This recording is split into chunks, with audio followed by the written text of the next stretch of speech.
What's up, humans, and welcome to a new Psicoactivo. Happy Monday to everybody. I hope everybody's doing fantastically well. We have a live stream that I think we're going to start doing more regularly because I think there's good chemistry here, and it's good to just talk about whatever happened during the weekend. With today's, I don't know if he's a guest. I think he's a recurring guest now. Um, I want to welcome Andy from that UFO podcast. How you doing, Andy? Welcome back to the show, and let's fucking do it again. Yeah, I am good. And as I said to my own audience, Pavel, we're hoping to do this kind of weekly or every couple of weeks. You're on the very successful Doomer Friday with those guys. I like to pop in now and again. Maybe there's room for a Mexish Monday. I don't know what to call this. But there's so much to talk about. And sometimes after a busy weekend, it's good to kind of shoot the shit. So hi to everyone on the Psicoactivo feed. Hi to everyone on the That UFO podcast feed. And hi to all the bots. Make sure you like and subscribe. All the bots, especially the sex bots. Just kidding. Yeah, especially the sex bots. Yeah. Those are the ones that seem to get the more involved, which is kind of weird, especially on X. Okay, so on the weekend, first of all, my country lost yesterday against England, so I'm still a little bit hurt for that. I know you're not Mexican anymore, Andy, so... No, I am now Norwegian. I am full-on Nordic, Erling Haaland. So yeah, for me, it's Nordic blood all the way until they get put out by England, and then I'm very much Argentinian again. Yeah, Haaland is crazy, right? I didn't think he was going to do what he did yesterday. That was wild. You know, we're going to talk about potentially beings walking amongst us, and Erling Haaland is up there with...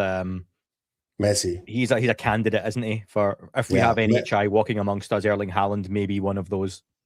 Erling might be a Nordic, Messi might be a gray, who knows? He's just a short, so yeah.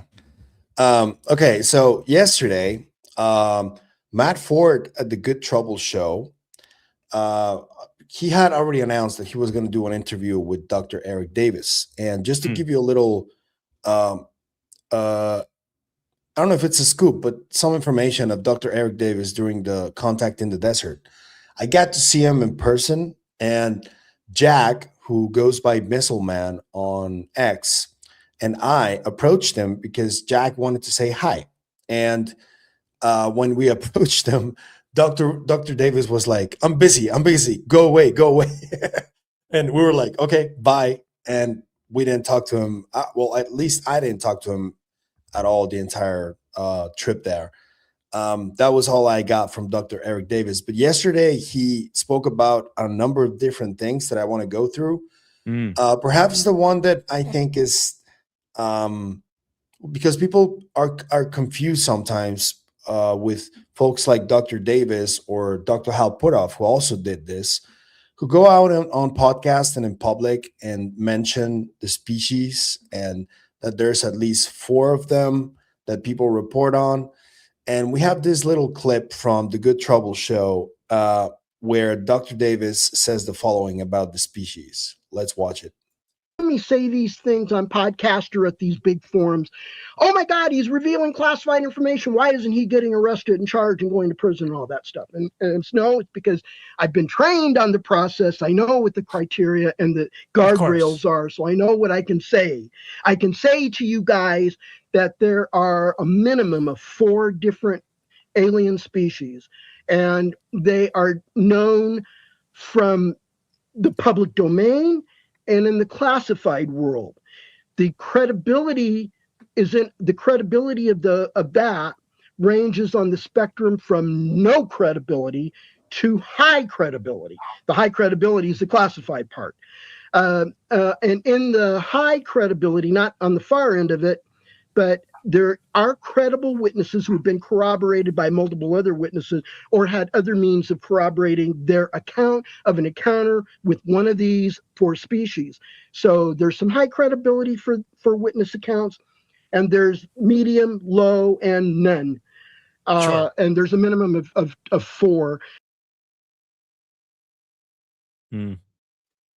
Sorry about Pachita in the background, but what do you think about this? Because you know, it's been a topic of conversation multiple times, and the last time he said this was on the disclosure event, Disclosure Foundation. They were called the UAP Disclosure Fund, I think. And he talked about this as well. But if it's not classified to talk about, why is it so difficult to get it out of them in the first place?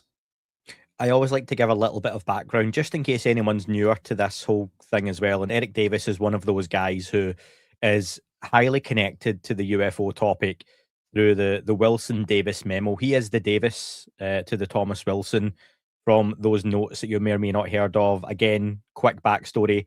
Eric Davis allegedly met Admiral Thomas Wilson in a shady underground car park like Smithers and Bart and Lisa and The Simpsons did. And they spoke in the back of a car about Admiral Wilson attempting years ago to get into the legacy programs, find out who the gatekeepers were, what was going on. Very high level, this, folks. Eric Davis then, from memory, went home, wrote the meeting out as best he could. Those eventually leaked on the internet and are now known as the Wilson Davis memo. Davis himself, really intelligent guy, physicist. I think a lot of folks would point to him being incredibly knowledgeable about a lot of different aspects of the UFO topic, the right people, the programs, all of that stuff. He doesn't do too many appearances. He is a hard guy. I've never been able to get in touch with Eric.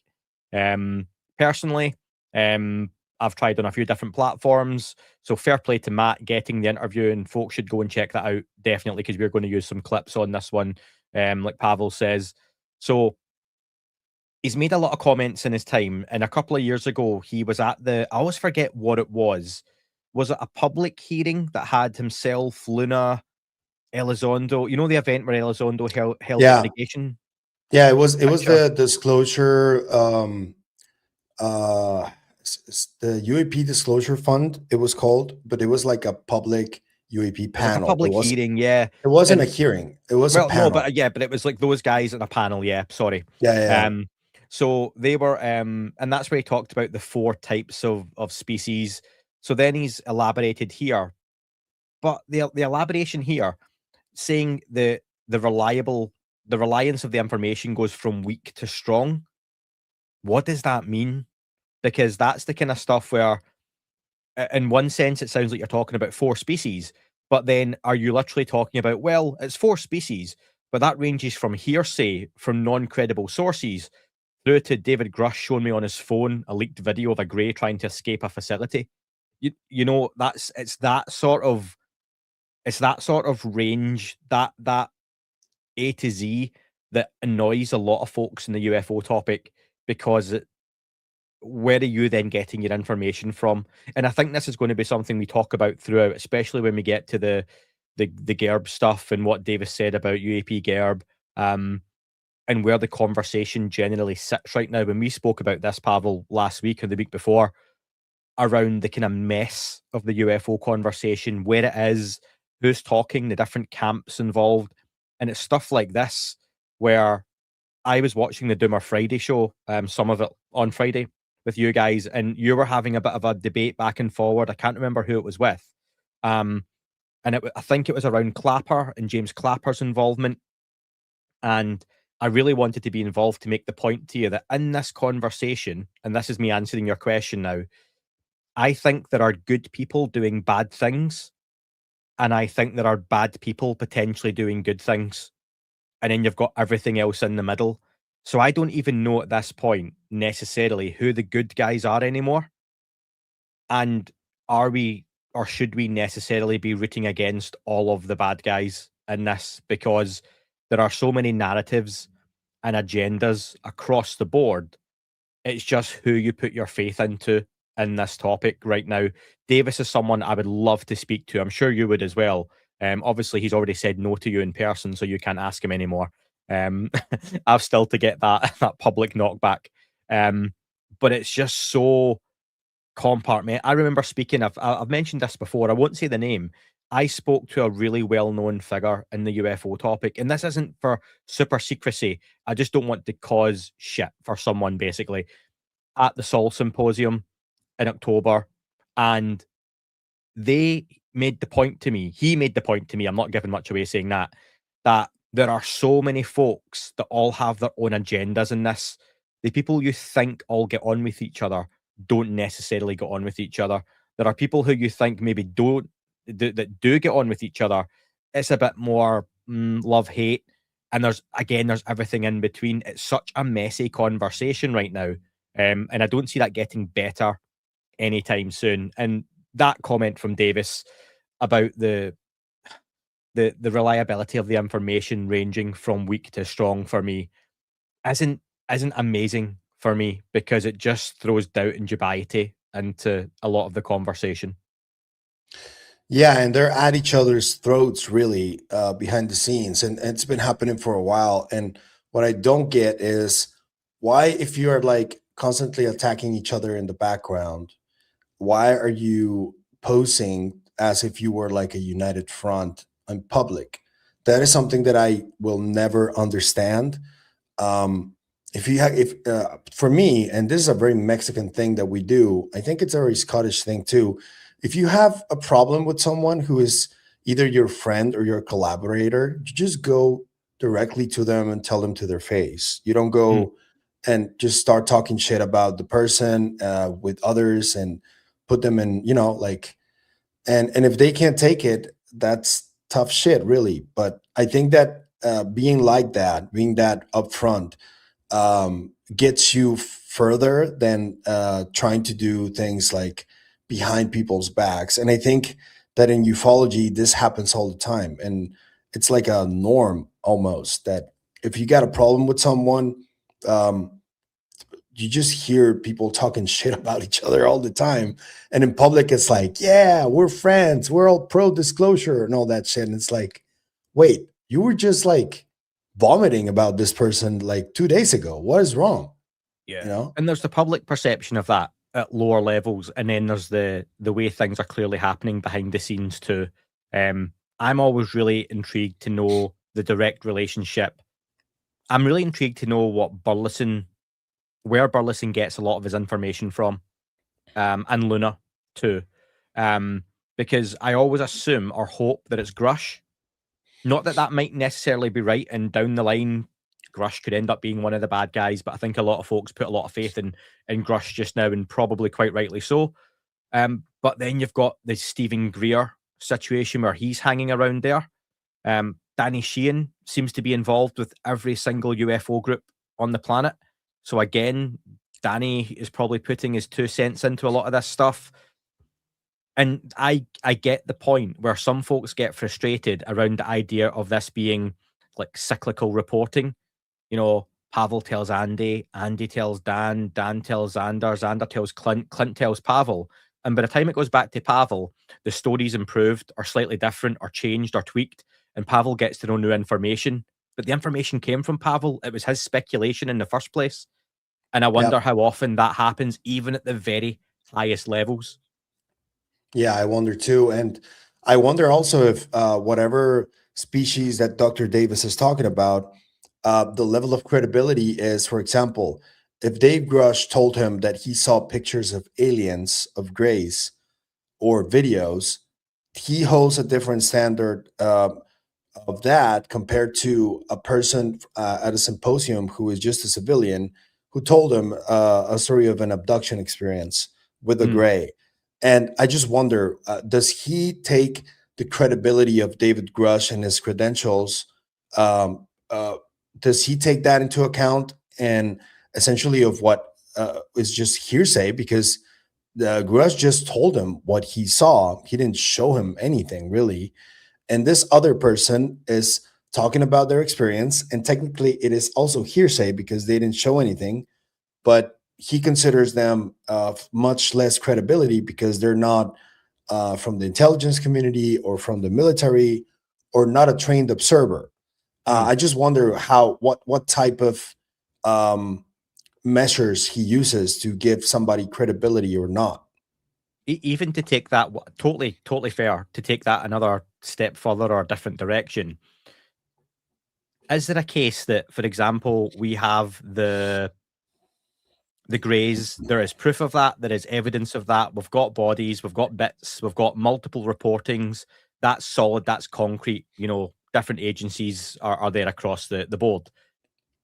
Is it then the case, for example, that mantis beings There are no photographs, no videos, very few interactions, no official interaction, and it's largely testimony, hearsay. So that's on the lower end of the spectrum. So what they have proof for, what they physically have themselves is one thing. But on the other hand, they're hearing a lot about something else, and they've got reason to think that maybe there may be something to this. I honestly, I think the grey stuff is 100% legit. That is our classic ET, alien, extraterrestrial, NHI, whether it's robotic, sentient or not. I think we have those. We have bits of those. We have intact versions of those. And at times, the US government or others have had live versions of those in some form of captivity or safety, we'd like to think. I then think it goes down the chain that they've never captured a Nordic, but maybe they've met them.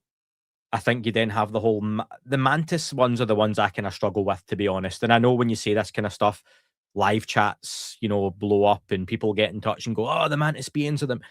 That's probably the ones I struggle to comprehend what that would look like and how that would come across, for no other reason than how incredible it sounds. But for me, that's perhaps the spectrum we're going across here. That the US government, private contractors and such have solid collected evidence of one thing, but perhaps they hear about other things. And I'd like to think it's at least that, because there is a case. Folks are going to look at what Davis has said here around credible information to not so credible. Why are we even dealing then with the not so credible information? I've not seen the full interview.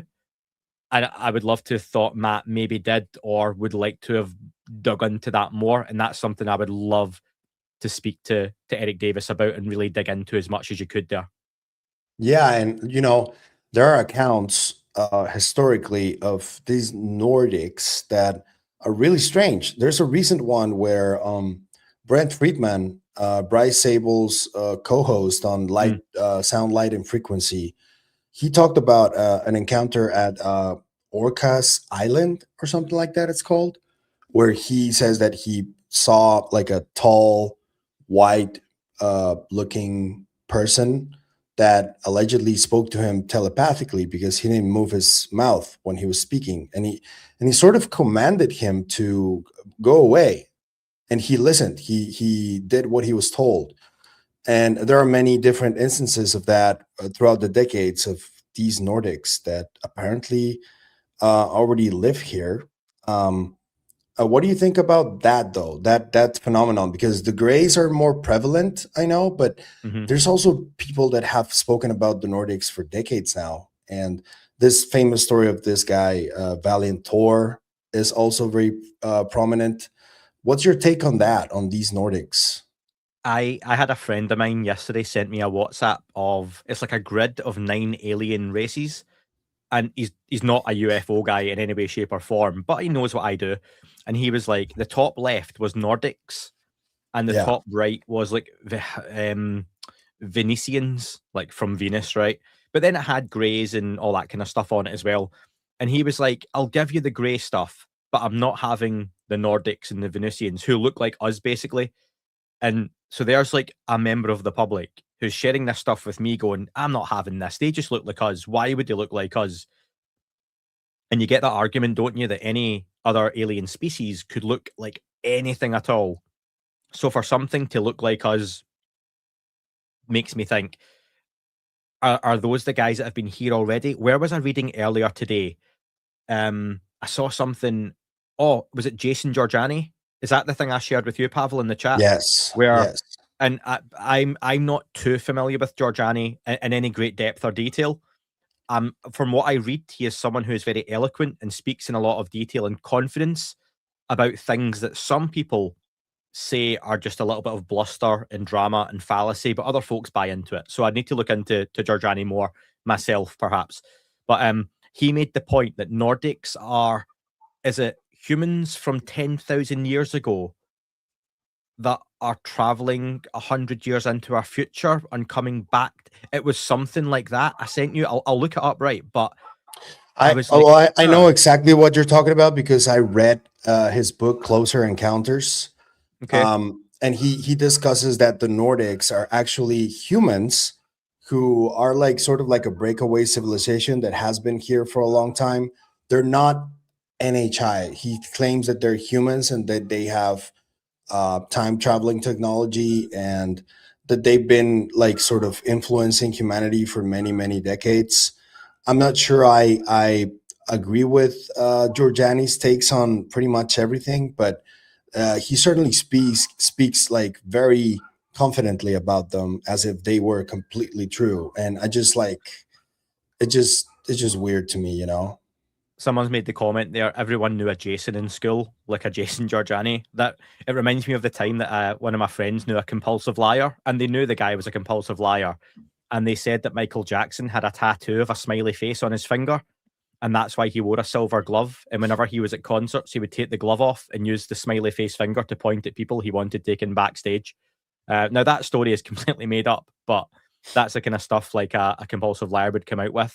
The Yeah. Giorgiani stuff I'll look into, but do you buy into that? Because what it would then link into me is if, and I love a what if, I'm not saying this is true, if you do have these breakaway civilizations, something was here before us, something got far more advanced than we are even now, does that give basis to stories of Atlantis, for example, that you had these other advanced offshoots of us that, and I'm not saying you had super advanced underwater bases and things like that, but something that eventually became the Atlantis story, something happened to them, it broke down, it went away, and they had the technology to leave, to come back, to go somewhere else.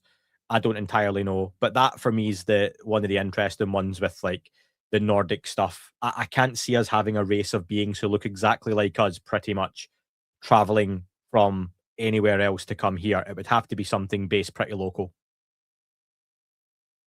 Yeah, well, given how the leaps that he takes, that's Giorgiani, and he claims to have been working with Dr. Jacques Vallée, Dr. Diana Pasolka, and a lot of people.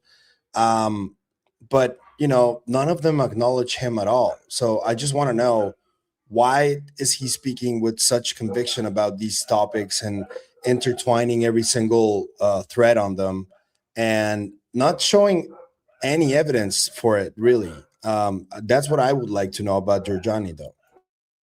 Yeah, but I don't think in this day and age, a lot of folks, and I think this is more of a no offense to them, love the audience. And again, I always encourage folks these days to please leave a like and a comment because it helps people like us out.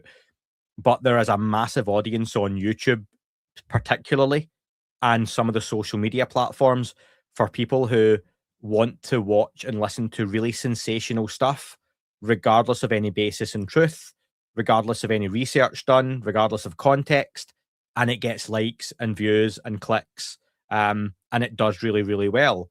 I'm guilty of that. I've said so many times the Andrew Basiago stuff. I used to watch him back in the day, long before I started the podcast, and I would watch 3 hours, 4 hours of Andrew Basiago standing on a platform talking about, as a kid, how his dad put him into a program along with a young Barack Obama. They would jump to Mars. They went back and viewed the crucifixion, all that kind of stuff. You know, they would time travel, and it's fascinating, and it's a really cool, wow, imagine that was true. But for me, I could separate that, imagine that was true, this clearly isn't. And there are other folks who believe that kind of stuff too. So I think everyone's got their kind of guilty pleasures in this, but there's an audience for it. And there's same as like Ancient Aliens, where 90 to 95% of the stuff on Ancient Aliens is such a reach that, oh, well, it could have been the classic stuff of the pyramids. I get why people go with that. It looks like some of it, even to a layman like me, is far too intricate to have been made by humans. Even some of the stuff now would be difficult to build, if at all possible. Yet they were doing it thousands of years ago. But to then go into some of the stuff they do, and I was really honest when I was on Ancient Aliens, they gave me a list of things to talk about, and there was stuff where I was just like, I'm not really comfortable talking about X, Y, and Z because I don't know, and I'd rather not just sit there and make it up. But you do get folks who are happy to sit in a chair and talk about something they pretend they know something about. Just not in me to do that. So I think there's an audience for your Giorgianis, your Corey Goods. Again, Corey Goods is the best example. A guy who literally made up all this stuff, sat in front of a camera on a deposition, said that it was all intellectual property, i.e. in his head, and that's what it was. It was a story. Now, he stopped short of saying it was lies and fake, but he did say it was a story of his intellectual property, and no one else could use it. Yet people will still believe Corey Good to be genuine and truthful. And yeah, and the whole 20 and back thing and the secret space program that he talks about, which is entirely different to, for example, the secret space program that Richard Dolan talks about, which is has nothing to do with that, you know. But this comes into the whole counterintelligence and passage material kind of aspect of this, where you have the same topic, but it's talked about in different lights and in different ways by different people. Some of them, or the majority of them, are not talking about the real thing. They're just talking about whatever they want to insert into people's imagination. And that's what Corey Good did. And that's what, for example, people who keep talking about this Galactic Federation and the Ashtar Command and all that shit, that's what they're trying to do, in my opinion. Don't you think? Yeah. And there are people who, I'm no psychologist or expert in that kind of area. There's a whole idea of finding your tribe I've talked about. I know that much. And people find their tribe, people find their go-tos, whether you're into crystal healing, whether you're into blue Palladian aliens, you know, that are loving light beings, whether you're into some of the more weird stuff in this topic or other topics, people gravitate to what they're going to gravitate to. Same as when you're a kid, if you're an emo or a mosher or a goth or whatever you might have been, one of the cool kids. I was one of the geeks.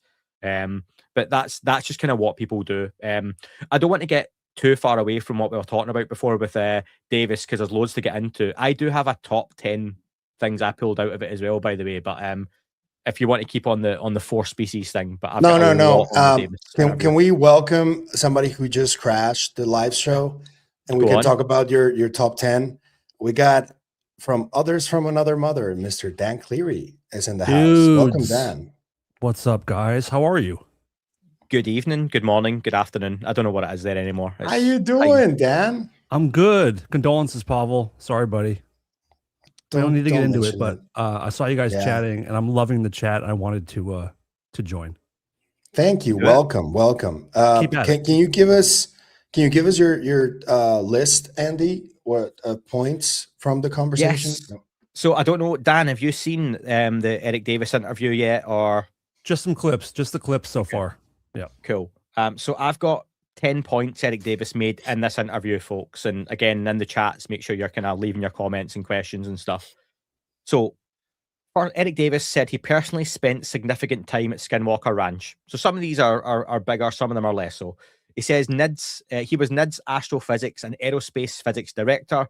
He was on the ranch for 1 to 2 weeks a month for much of his time there. So Eric Davis, Skinwalker Ranch. Skinwalker Ranch is funny. It's one of those ones where this might just be me, but see, within like the UFO community, seems to have over the years got less and less love in terms of the show and what it's doing and the investigation. But publicly, it still seems really popular. And see online, Skinwalker Ranch is a pull. If you put Skinwalker Ranch in your YouTube video, your audio title, your social media clip, there is a pull there for Skinwalker Ranch. So I don't know if you guys find that or not. Dan? I know that it's a huge thing. I've never been a big fan of it myself. But yeah, you're absolutely right. It's a massive thing that seems to have a huge audience that does get some clicks. You know, I've changed my position on a lot of what goes on there or allegedly goes on there, because initially when I started this, as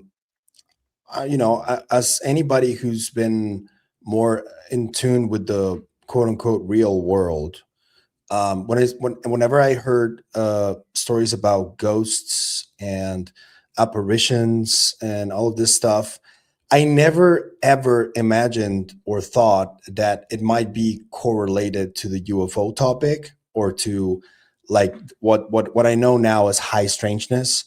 Mm-hmm. But since then, I started to appreciate that a little bit more because, for example, and just to give you one example, people who see these orbs, they report to see these orbs whenever they're going through a really difficult moment in their life. Like, for example, when they lost a loved one, or when they, well, Chris Bledsoe, in his case, he went completely broke, and then he had his experience with that. So I started just like trying to understand it from that different type of light. And now it's a little different for me because now I don't consider everything that goes on there not credible. I'm just like ambivalent. I don't know whether it might be credible or not. I know that the whole crew does have to like present a product that is merchandisable and apt for every viewer and all that. They have to sell a product, right? But there's also this other aspect that happens in the books and Skinwalkers at the Pentagon and the hunt for the Skinwalker. That after reading those, it's like it feels a lot like what my cultures from my country have gone through in the shamanistic world and all of this stuff. It feels a lot like that. So now I'm not so sure if I think, oh, it's probably bullshit. Now I don't know for sure. I don't know if how much of the super spectrum people see when they're there, you know? Yeah. I think it's that you have to separate for me the investigation and the TV show now. TV show needs to film a TV show. They don't want an hour of digging on camera. They want interesting. Oh my God, we've hit a new rock. Oh my God, what's that noise? You know, and it's nothing. That's just what happens. Otherwise, it's really boring. Are you still digging? Yep. You hit anything yet? Nah. Cool. Keep going.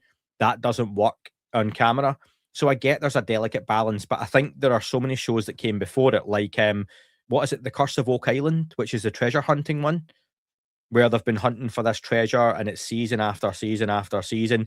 And there's always a joke online that they're always going to find it next season. And you can see where that pulls into the UFO topic. You know, it's that chasing the magic dragon. You're always going to get it next time. It reminds me as a kid. Same with the Bigfoot show. I remember buying 15 Milky Ways once as a kid when they were 10 pence each when I had £1.50, trying to win a copy of Sonic the Hedgehog 2 on Sega Mega Drive. And I didn't win, but every time I opened one of those wrappers, I thought the next one was I was going to win. I did not win a copy of Sonic the Hedgehog 2. But, you know, I had 15 Milky Ways and I got sick at the end of it. And that's that's a consequence of my actions. Non-diary, man. Next time. Yeah. Do you know, fun fact, I was fat as a child. Can you believe that? Trying to win competitions like that. So, yeah, I think there's an element of that with it, where people see all these shows and episodes and a need for drama where people think they could do more. But I think the investigation that was, the real investigation that is still going on now, and what you see in TV are three different things at this point. So, yeah. But I'd love to see Skinwalker turn something up. But I tell you something, if Skinwalker Ranch turns something genuinely paradigm shifting up, it will not be watch next episode. It will not be follow us next season. It will be live tonight. We have a special report from Skinwalker Ranch on the news at prime time, and they will cut to it. That's what will happen. And I've said this before, there will be no documentary that will be aired on TV that you have to wait months for. Anything that is genuinely a huge discovery that is going to change anything will be live on the news. You've spoken to some people who work there, right? Almost all of them, yeah. What's your feeling when you talk to them? Do you think that they believe they're doing something real, or does it feel more like, for example, this guy from the Ancient Aliens crew, the guy? No, I know who you mean. Genuinely, I get the feeling Brandon's a showman, right? Brandon Fugel's a showman, and he speaks quite often in sound bites, which for me as an interviewer is something maybe I've had to get better at over the time, where he's advertising the show. But when you speak to Brandon before and after recording, he's such a down-to-earth, geeky guy with all this cool stuff that he's bought from Keanu Reeves. Dan, you'll know Keanu. Bruce Willis, you know, Arnold Schwarzenegger. He's got like the Terminator 2 original stuff from the sets, right? He's just a geek with a lot of money and a very successful businessman, but he is geeky. But the guys who work there, I've always had the feeling, genuinely, that they are torn between working on a real scientific investigation, but they also have this television crew there the whole time. I've spoken to multiple of them around. They're doing a genuine experiment, and the crew goes, Dan, you're holding they have to have like a certain instrument inside of a tin can to stop certain interference happening, which is happening on the ranch, but that doesn't work on camera, you holding this device inside of a tin can. So do the experiment, but what we're going to do, we're going to film you again, Dan. We want you to take the device out, and we want you to use it there. Yeah, but that's not going to show you the result. Yeah, that's fine, but the shot inside the can doesn't work. I know people that were on Come Dine With Me. Do you get that show in the US, Come Dine With Me? No, I don't think so. Four people basically prepare dinner for each other, and each night they go to the person's house and they have a party. They all cook, and it's filmed over a day, and then it's who wins at the end of it wins money. It's really popular here in the UK, right? I know someone who was on it. They spend about 16 hours filming. So Dan's making a pasta dish for the dinner party, but you're making it at 11 o'clock in the morning for a 7 p.m. party, because the camera crew have to film you preparing it over and over and over. You'll put it in the oven. They'll say, wait a minute, can you take that back out the oven? We're going to change the lighting. We're then going to film it from a different angle. Can you put it back in the oven a little bit slower for us? So is your meal going to be the same at the end of the day? No, but they have to have it look a certain way. And that for me is one of the issues with Skinwalker Ranch as an entertainment product. But there is a genuine scientific investigation going on at the same time. Okay. Yeah, I've never been like too keen on watching that. I probably, if there is something real happening there, there's probably some kind of electromagnetic disturbance going on that makes all of that happen, you know, because I did go to Ensenada to interview a lot of fishermen who report objects coming out of the water. And one of the things that they all discuss is that there is an electromagnetic anomaly specifically on that area where they see all those lights. So I wonder if, and this, I've talked about this before, here in Mexico, we have the zone of silence, for example, which is a highly electromagnetically anomalous place in Mexico. And there's even plants that grow there that don't grow anywhere else because of the environment. And I just wonder if Skinwalker Ranch is one of those places as well, but it's been exploited for the TV show. But there is something real there, you know? Or perhaps similar to the Bledsoe story. I know I've shared this with you guys and other folks before. I get the feeling Chris Bledsoe may have had a genuine experience some time ago. Is that still happening now? Is probably up for a very fair debate. Skinwalker Ranch might be similar, where the phenomenon happens in cycles and then stops. But is that much use if you're filming a TV show year after year after year? Well, what if the phenomenon stops for 5 years? Yeah, we'll film. No, you've got a contract. I think there's a difference between what Chris Bledsoe is doing and those guys, because funny you mention it. I've been talking to Chris for a little bit over the last couple of days because you know, I've been kind of trying to just ask him why does he anthropomorphize what his experience is, because he's keen and dead set on saying that this is this has to do with God and with his beliefs. And I'm like, are you sure you're not anthropomorphizing this? Because it sort of feels like that, because I've had experiences that I cannot explain. And there are some people who are very religious who have told me directly, oh, that's your guardian angel. And I'm like, how do you know that? Like, you say it so confidently like that. And, you know, I was an atheist for a long time. Now I just don't know. I'm more inclined to believe that there's something similar to the Force in Star Wars or something like that, but nothing to do with a bearded man who punishes you because you're naughty like that. And I'm not talking about Santa Claus. But talking to Chris, it seems like he's just dead set on that idea. And he keeps saying like stuff like, no PhD is going to ever explain this to you.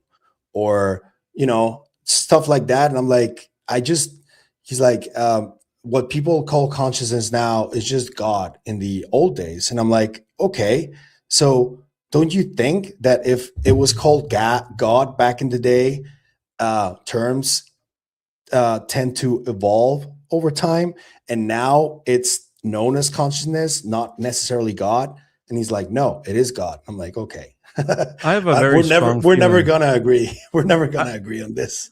I have a strong feeling that he has people around him telling him that that's what that is, and feeding into his thought of it and confirming his beliefs to him, or helping form those beliefs. Just Do you mean close it family? feels that way. Not necessarily. No, I would think it's more people like that see that he has contact with the phenomenon, and they just want to mold him to whatever they have planned to do, right? Like whatever their agenda is. And Chris is not unique. There's a lot of people that experience these things around the world. It's not There's just the issue. him. Chris is not unique. That's not how he and others around him portray his situation. Yep. They do portray it as unique. That's the issue I have when anyone, whether it's Greer, Bledsoe, or anybody in the topic, whether people think I like them or not, when people speak in absolutes, that really frustrates me. Because if Chris Bledsoe right now was coming out and saying it could be this, it could be God, it could be a religious figure, this could be spiritual, those orbs could be this, but he doesn't. Everything is very much like your point there. PhDs will never explain this. No, because everything's up here. What was it the Mormon religion where my Mormon knowledge is from South Park and the Book of Mormon. That's plenty. Yeah. That's enough, dude. But they seem to get it right. So this guy finds these tablets and only he can decipher them and only he knows what's on them. And Joseph when he Smith. gets called out, Joseph Smith, dum da dum dum dum. Yep, cool, classic. So he only he knows, and that's the way that stuff begins to sound for me. You know, it's when no one can do it except me, when only I know, when I watched the Greer announcement last week, the special global announcement, hell of a title. When you've got someone sitting there talking about the aliens are saying this, the aliens are saying, what's to stop me starting to do that? Over 6 months, if I start just saying I'm having downloads and visions and a being's talking to me and I come up with a really cool backstory and name, there's people who would believe that and start to listen to that and form. And I can say I've spoken to these folks over the years and I'm now in connection with this. I saw, and it just gets so frustrating. The absolute stuff just really, really turns me off people in this topic. But what if it's true? What if it is true? Just that story? Or what if this is about God, you ask? No. Like what if there are people who are chosen? Like I don't think this is true, but what if there are people that like are truly special, where they do get specific downloads or specific contact events, and there is like an open line of communication with some form of intelligence? Should those people not talk about it? Because I kind of feel like maybe don't talk about it because it's going to hurt things. Really good point. I would say they would be a lot more humble about talking about it, because when they're not humble about it and they don't acknowledge people's skepticism and they don't ever say, I don't know, when they claim to know everything or dismiss people for questioning anything, there's no compassion, there's no empathy. Then for me, that just comes across as them being protective of a product. Yep, totally. And I have heard Chris at Contact actually saying that if you don't believe, you might as well just not be here for the experience. And I'm like, because it's your fault, because you don't believe. And Bledsoe does say this: if you don't see, then it's on you. It's because you're not open-minded enough. So it's almost like shaming you into it. So Dan, if you're there having a collective experience at Contact in the Desert or some other event, imagine you paid $500 to be there, right? Because the aliens require that kind of fee for you to see them. So you're out there with like 50 people on the cat. You've had a lovely evening. You've roasted some s'mores, whatever it is you Americans do and stuff like that, right? That's what we do. Yeah, you're looking up at the beautiful night sky, and people start claiming they're seeing something. But what if you don't? So according to like the Bledsoes of the world, that's because you're not enough of a believer. So do you then trick yourself into seeing something? Do you have to then start convincing yourself you're seeing something that's maybe not there? Because that's the way some of this comes across to me. What was really heartening to hear, I don't think it was the contact you guys were at. I'm pretty sure it was last year's, because it wasn't so recent. But there was an event that I'm sure, I might be getting this wrong. A few people, podcasters like Patrick from Vetted, Yep. and The maybe laser Kelly pointer. Chase, I'm not sure. They were at a Bledsoe thing, and when people were shouting orb, orb, orb, they were like, no, it's like a satellite, and people even had it on an app, I believe. So Or a there were some plane. folks there who called it out, but Yeah. other folks there were like, no, you're just not a believer. That becomes cult-like behavior. That's not right. That's not right for me at all. I had this. I mean, I haven't really talked about it yet, but I had that experience at this contact. I went to a private Skywatch. Some of people were there as well, Andy. But a private Skywatch from the Psionic Asset Company, and I was there for 4 hours, and every couple seconds it's like there's an orb to the north, and I'm like, okay, that is absolutely a satellite, and people are like, thank you, oh my god, thank you, and me and a couple people around me were like, clearly a couple were airplanes. Like, there's no doubt in my mind they were airplanes, and I hear whispers around me being like, that's a fucking airplane. What's going on here? What is this? And I will say there were probably 3 or 4 times where something was in the sky that was strange. I mean, it was like orbish, very orby, and I don't know how I feel about orbs. I'm with you, Andy, where orbs is like it bothered me for years, the idea of orbs, but I think they're a thing. I saw a few that was like, okay, that's interesting. Nothing mind-blowing, but so many of the things that they were shouting out were definitely satellites and airplanes. With not discerning anything. Just everything was an orb. I can't get on board with all the thank you stuff either. That Nope. just Same. I at Sol, me and my friend Laurie, who may be listening, who was at Sol. There was a Skywatch on the pier, because a beautiful setting. Lake Maggiore was stunning, and they went down on a really clear night. Little bit of cloud cover here and there, but I think that's good for depth perception and stuff like that. Because if one of these orbs could come down and under the cloud, that would be great, but they tend not to. So they were having like a private on the pier, all these folks sitting down there. I went and grabbed a pizza, sat up in the balcony of the bar. I don't really drink, folks, so it was like I was on cans of Coke and a pizza, stunning Italian pizza. And myself and Laurie watched, and I thought, I'm going to sit here and just enjoy the view. We sat for about an hour and a half and nothing happened. So is that because myself and Laurie weren't enough of a believer and we put them off? I don't know. But it just seems, and there's the other thing, whenever you're at a Bledsoe or a Greer event, and I'm sorry to pick on those, and if people are in the chats or whatever or listening to this who are big fans of those, this is just how I feel, my opinion. You don't have to, go along with it. If you're at one of those events, you shouldn't always see something. Again, it's like if I pay to go and see the Northern Lights, there is not a guarantee you will see the Northern Lights for any number of reasons. Or you a whale may not watch. see them. When you go on a whale watch. Or whale watch, Yep.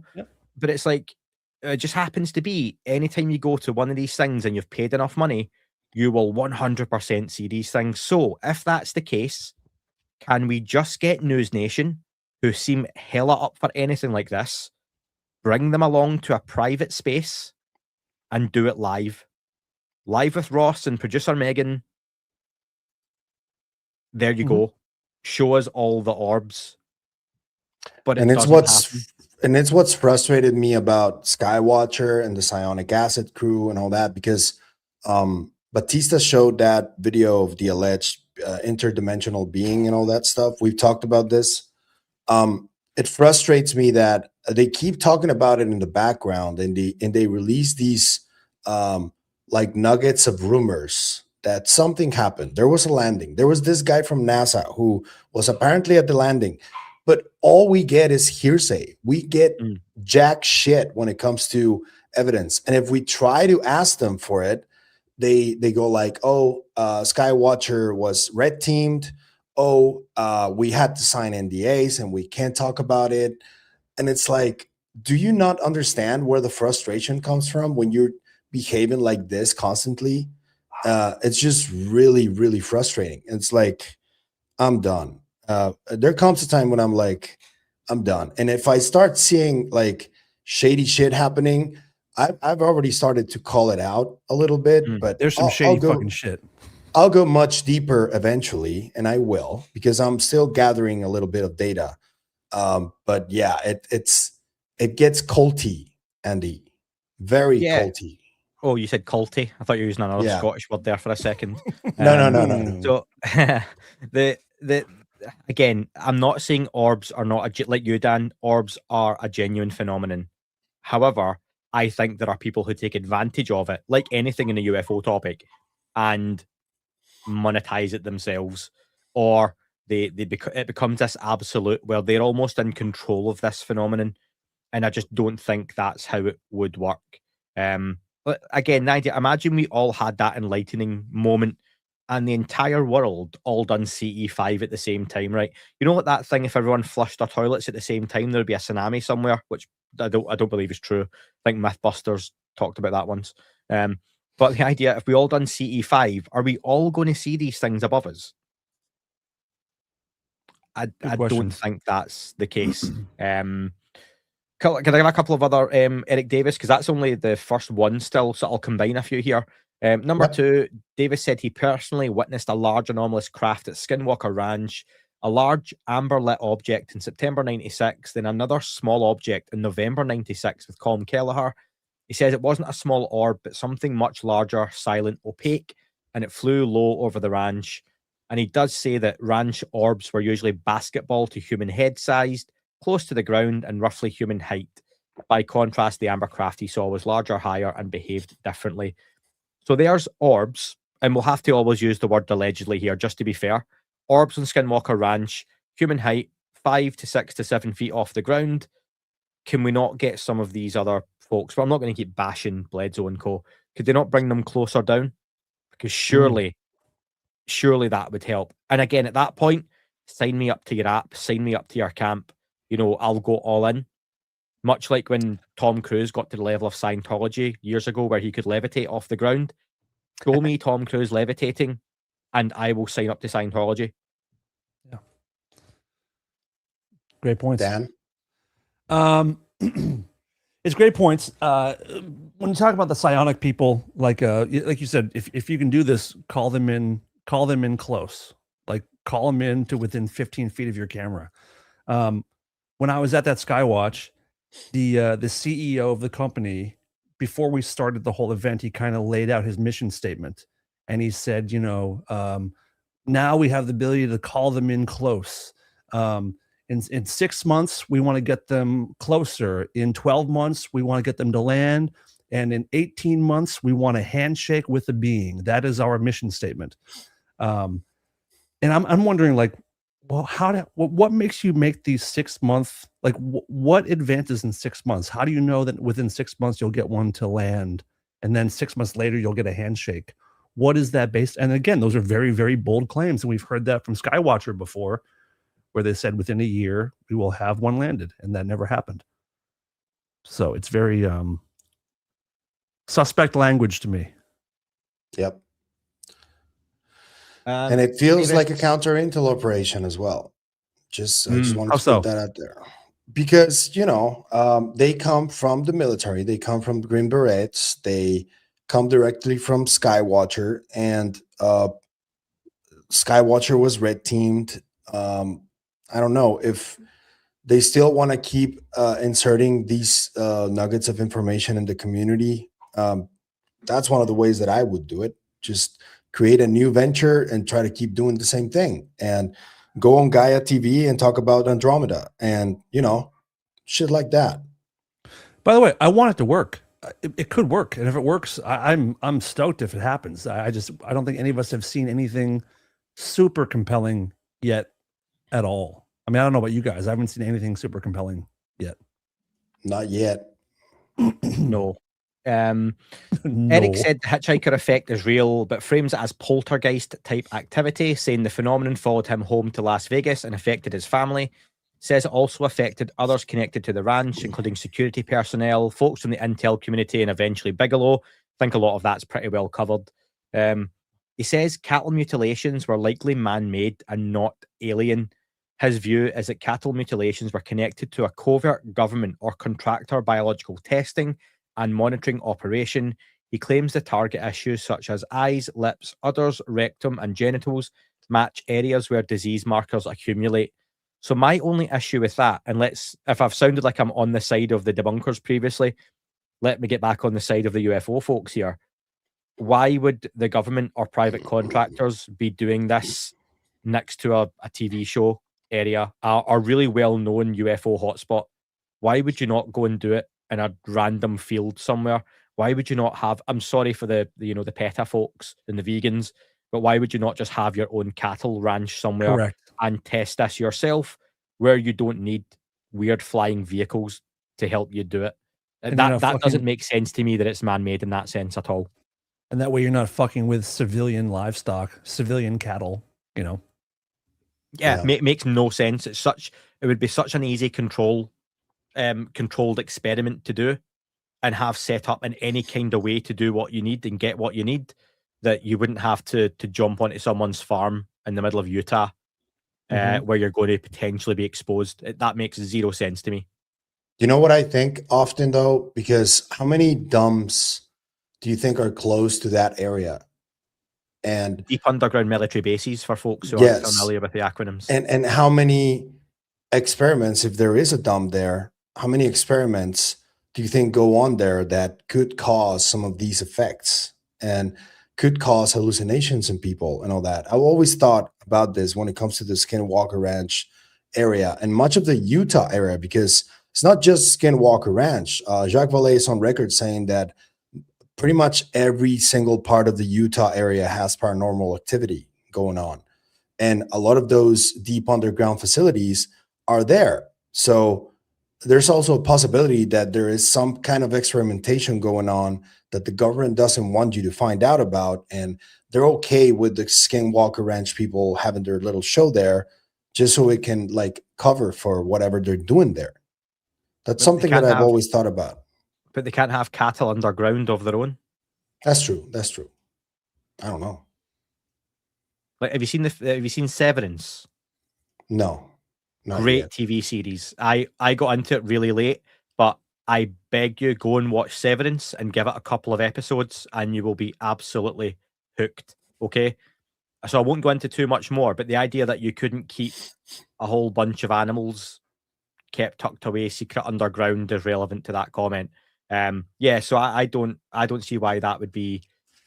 The only way it would be man-made for me would be pranksters and hoaxers like crop circles, but they're not, unless it's a bunch of surgeons who like to go and cut up cattle and drain their blood and do it really cleanly for kicks during the night.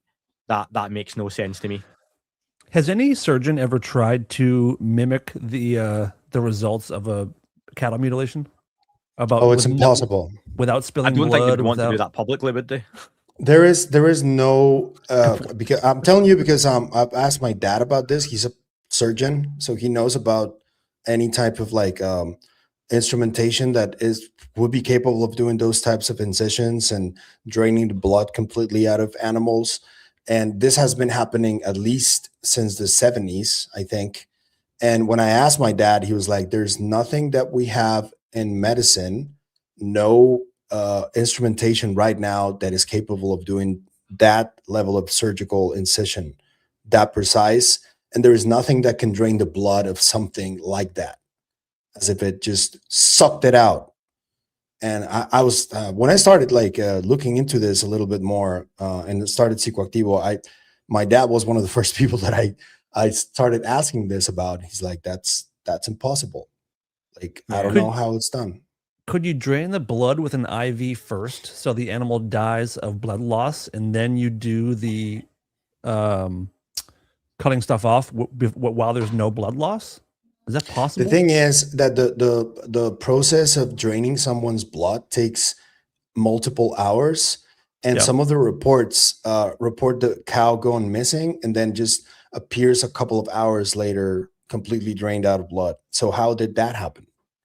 Yeah, fair. I think at this point we've been going an hour. If everyone in the feed likes and comments on the videos and the streams to help out, we will make sure Pavel's dad does that experiment live on the channel. No, we won't. We won't. No animals will be harmed in the making of these No, shows. no, no, but yeah, no, no. We'll pick a really bad cow. Yeah, or a bad person. There's Yeah. plenty of those. Yeah, A plenty of killer bad people. cow. One that A really killer deserves cow. it.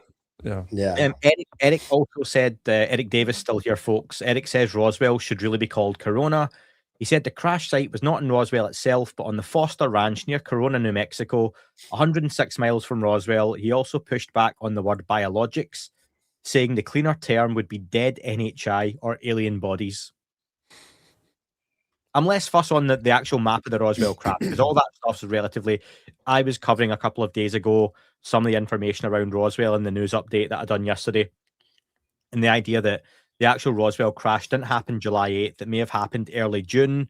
It goes back to even earlier June because that's when the Project Mogul stuff launched. So the cover up kind of stems from there. You've then got Mac Basil finding debris, apparently not reporting it till later in the month. Then it was July, blah, blah, blah, blah, blah.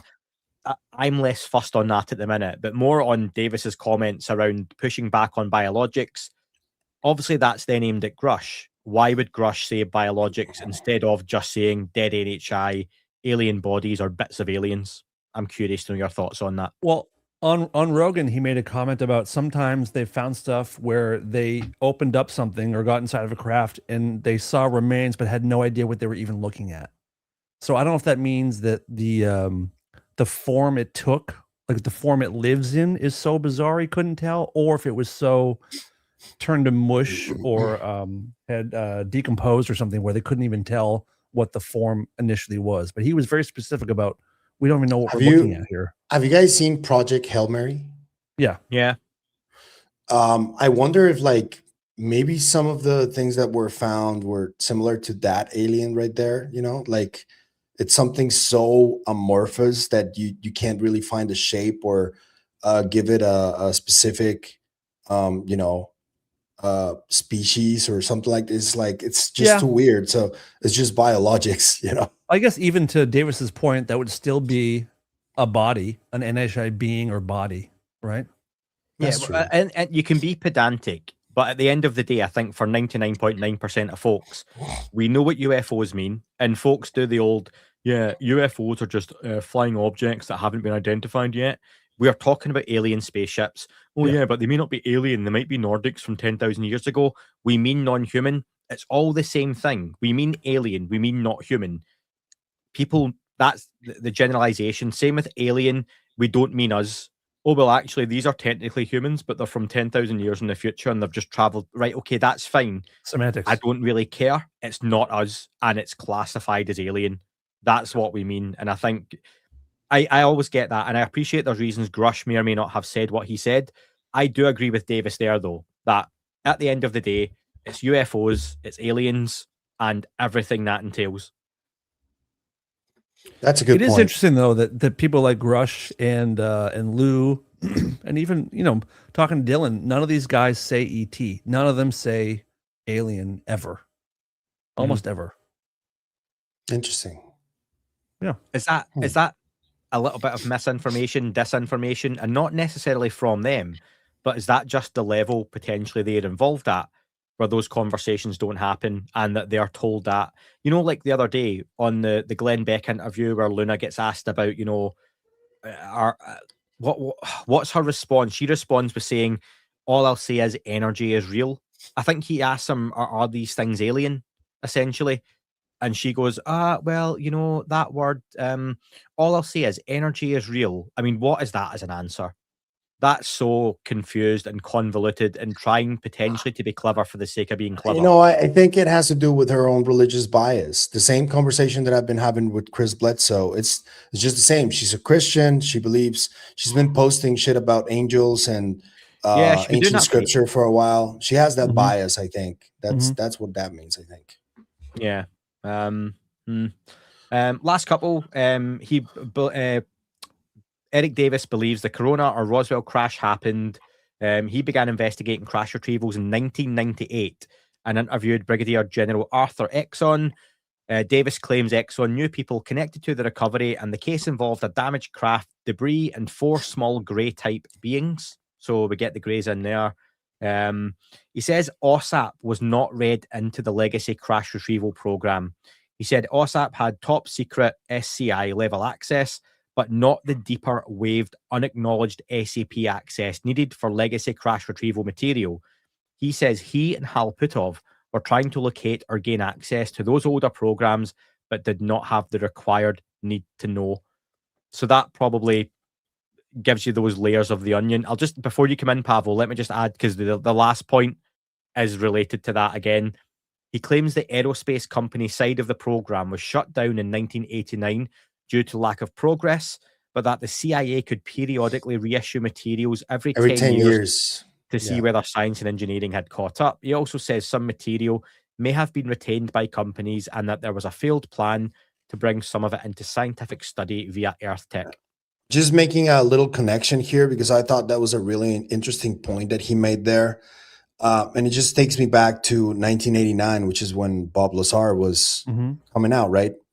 So could it be that before 1989, when Dr. Davis was allegedly working in classified stuff, Putov said in that interview with Gerb that a lot of the work that the scientists were making was taken away from them, like abruptly, when that happened. I just wonder if whenever the whole Bob Lazar thing happened, that's what forced them to just go like, we got to shut this down, you know, and nobody can talk about it. And not even Eric Davis, who potentially worked on classified programs before the 1989 Bob Lazar story came out. So maybe that could be one of the reasons why every time they ask him about it, he's like, he's full of shit. I struggle with the idea that they put it away into cold storage. You know, like how every so often they redo James Bond, and it comes back a little bit more edgy, a little bit more up to date, a new actor in charge, and they redo the franchise. I don't see that they've got alien technology and that they literally go, right, guys, that's it, closed for the 2010s. Let's close the shutter. We'll come back to this in 2029 and see where we're at there. This stuff is, I'm not talking about as if I know, but surely this stuff would be too sensitive, too advanced, too precious to not be working on it 24/7. I too can't exciting. believe. Yeah, too exciting not to just like people would clock off at 5 o'clock, Dan, and go home, and they turn the lights out, and the craft just sits there, or does another shift come in and work on it, and then another shift, like.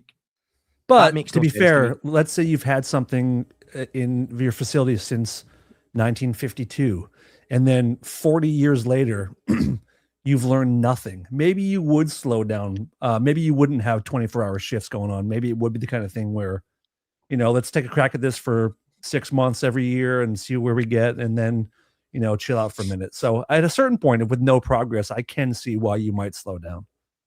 But to stop it completely, no, I don't think so. This is where we get to the sea change, because I don't know if you guys remember that interview that came out on American Alchemy, Neon Galactic, and I think Gerb's channel too, where they interviewed Dr. Davis. He talks about how he got a lot of flack for eating the salad and all that, right? But in that interview, he specifically told Gerb to his face that ARVs are not a thing. They're not real. And we know that Gerb, this is like his whole thing. He is convinced that they're real and that we have working ARVs as part of the government, the US government. In this interview, and I'm just going to show you this clip right here, where Davis talks about Gerb about 4 times. He said he calls him Sammy Gerb, which I thought was hilarious. This is where we see a different opinion from Davis, where he seems to change his tune on whether there is reverse engineered craft or technology. And I'm going to show it to you right here, because I think this was a very important part of the whole conversation, the meat of the conversation, in my opinion. So here it is. To the program being shut down in '89. So Gerb pushed back on this podcast. And by the way, folks, he is an excellent researcher. And the question was around this, you know, the program being shut down, as you said, in 1989. Is that firsthand information that you know, or were you told Firsthand. this? It was firsthand. Firsthand from the legacy program.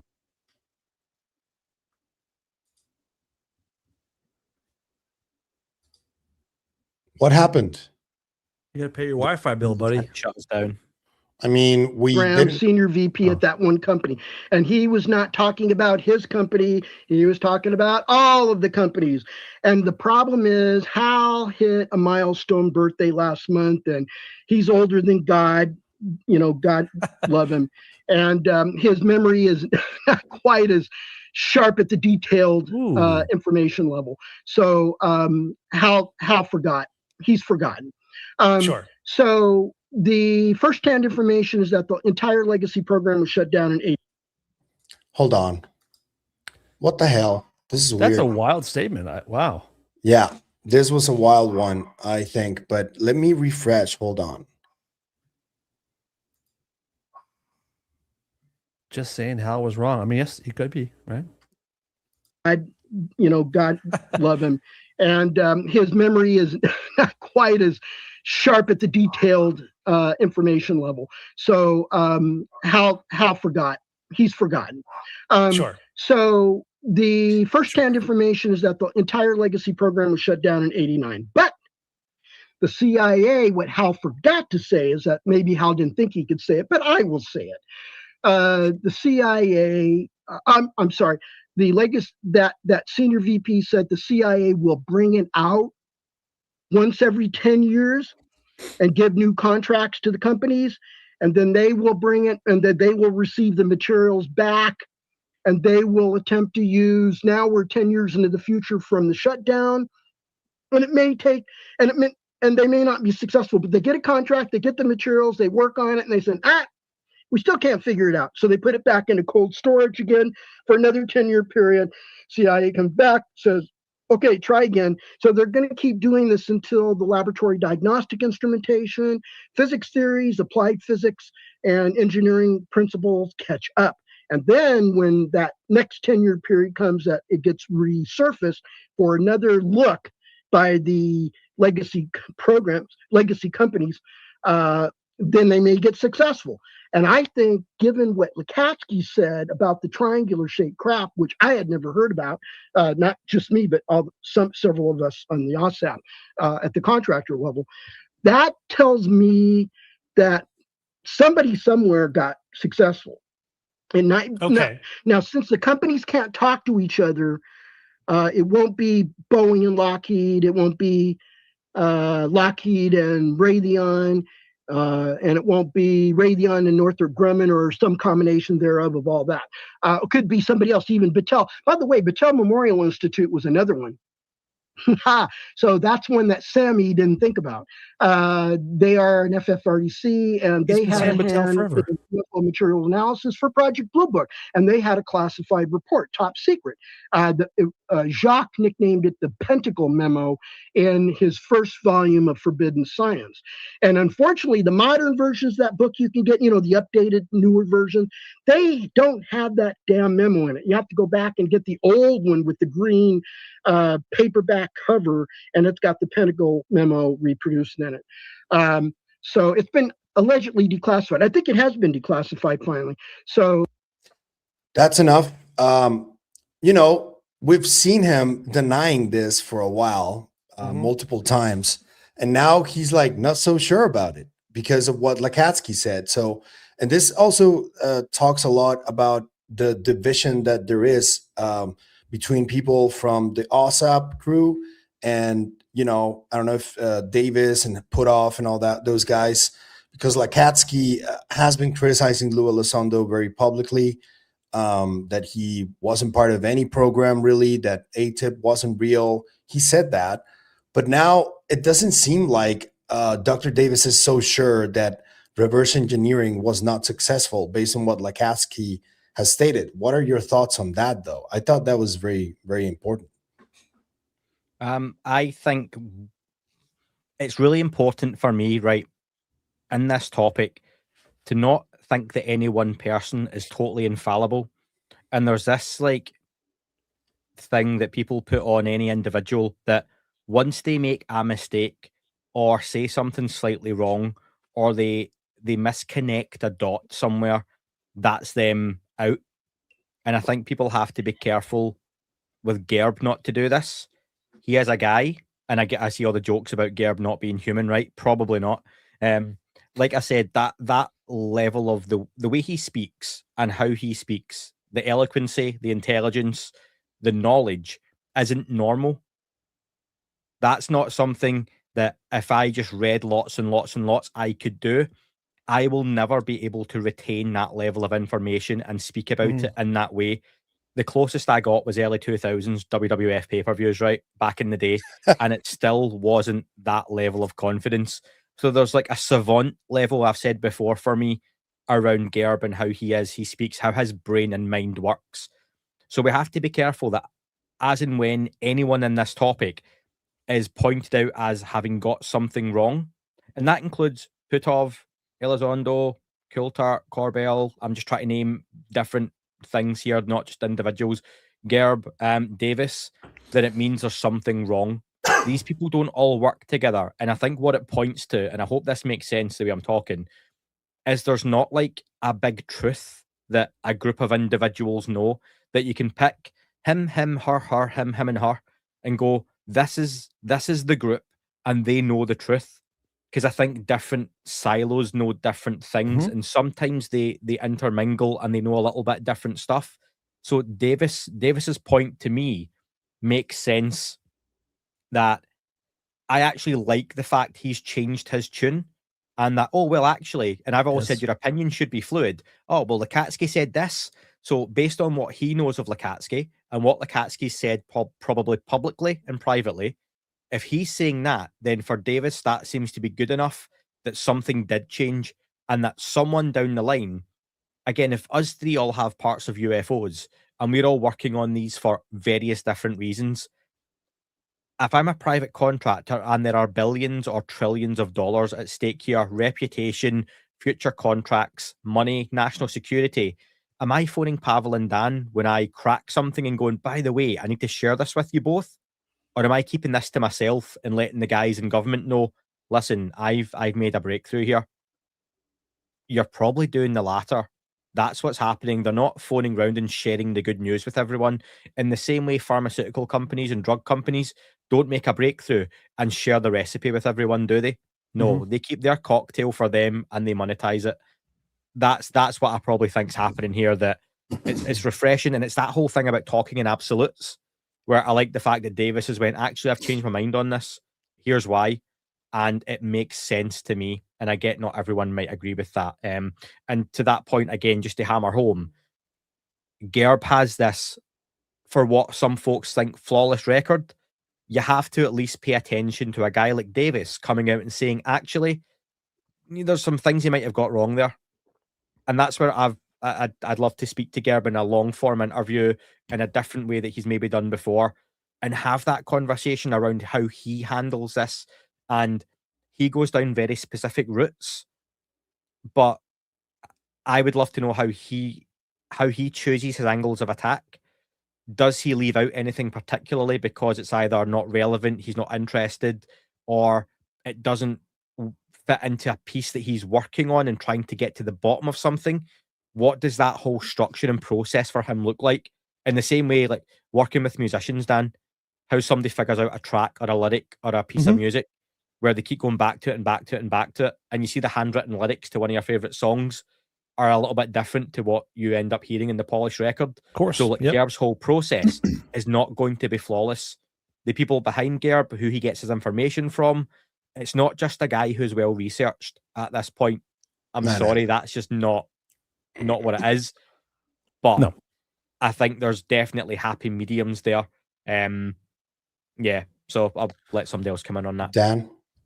I like what you said about Davis changing his mind, and it was the exact same thought that I had. I think the fact that he was like, I might have been wrong about this, will now make me put more, not faith, but I will listen more closely to what Davis says now, because he is someone who can be like, I might have been wrong, and he's open to learn more about it. I think that's a huge step. It's one of my favorite things about people is when people can expand their view on something or admit maybe they were incorrect. It's huge. So it makes me put more stock in what Lukatsky says, which I already kind of had. I think the fact that Davis gives him such respect for his opinion is huge. And like I said, now Davis going back on it is a huge step for me. And a little bit, I like Davis already, but a little bit more respect than I even had before. Can I add something? When I was watching the Hal Putov and Gerb, and I think some folks viewed it as an interrogation, Gerb was phenomenal. He put a lot of stuff to Putov where I am imagining in that moment, Putov sitting thinking a lot of what this guy's saying is correct. I'm also imagining Putov's going, some of that's not quite right. That's a little confused. But Putov can't come out and say that. He can't correct it. He can't correct it. Yeah, at least. Yeah. No, you know what? You're saying this company was involved. That's not correct, because what you're then doing is telling him that there was another company. So you just let him speak, and you work it out from there. Like, I sorry to analogize everything, right? That's my Gerbism, where I love analogies. Folks know that now. Like when you're playing a computer game and you've got Mario World 1 of 1, and you've got 1, 1, 1, 2, 1, 3, 1, 4, 1, 5, 1, 6, and you're talking about you're an expert on those levels, but you've not got to number 2 yet, and then you see the bigger map. Putov's probably sitting thinking, or a Davis, about the bigger map that maybe Gerb doesn't have the exposure to because no one does. But Gerb's probably working his way to those places at some point. Do you help him get there? Do you let him get there on his own?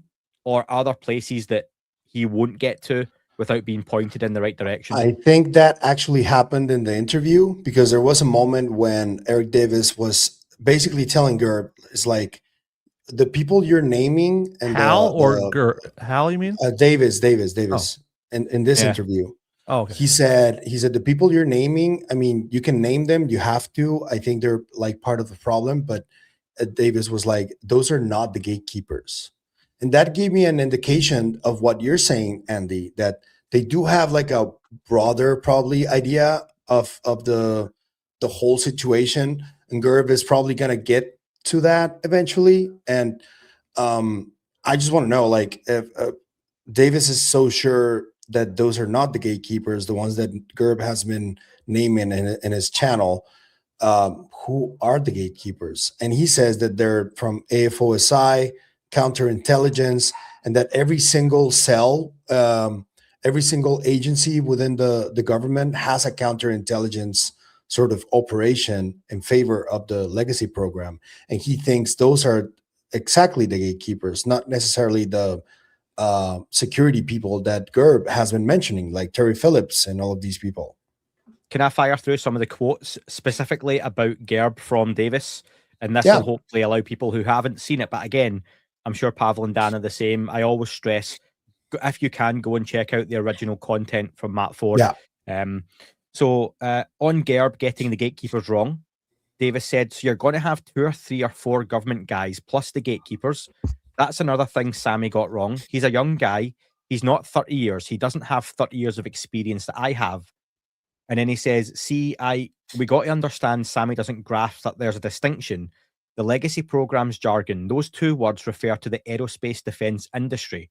It doesn't refer to the government offices, because government program offices and intelligence and in the military or Department of Defense, Department of War, they get reorganized. They constantly get reorganized. So this is a point on Gerb being young or lacking experience. So I have to remind you that Sammy's young, he's green, he doesn't have a PhD in anything or a master's. I don't even know if he has a bachelor's degree. The point is he doesn't know these distinctions, and the distinction is program offices in the government, they constantly change. On Gerb naming the wrong labs, and unfortunately, Sammy named Livermore and Oak Ridge. He couldn't be more wrong. It's the other 2. So the context here being, I think the relevant labs were Los Alamos and Idaho National Lab, not Livermore and Oak Ridge. So that might be a point where Davis is perhaps trying to feed Gerb some information. Yeah, help him out. Yeah, in that clip we saw him mention Battelle Memorial Institute was another one. So that's one Sammy didn't think about.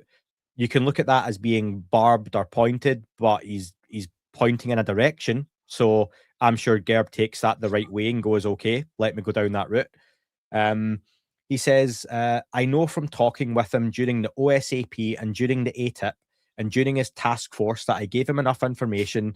I think this is Lou. He's talking about Elizondo, that he used to track down who the gatekeeper is. And that's another thing Sammy Gerb confused all of the audience in that. But anyways, Sammy got that wrong about Lou. Lou was, and he goes, about Jay. I think he was talking about Lou, but Jay. So again, he's gone back and forward with Elizondo and Stratton. And then the clearest quote here on what Eric thinks Gerb got wrong.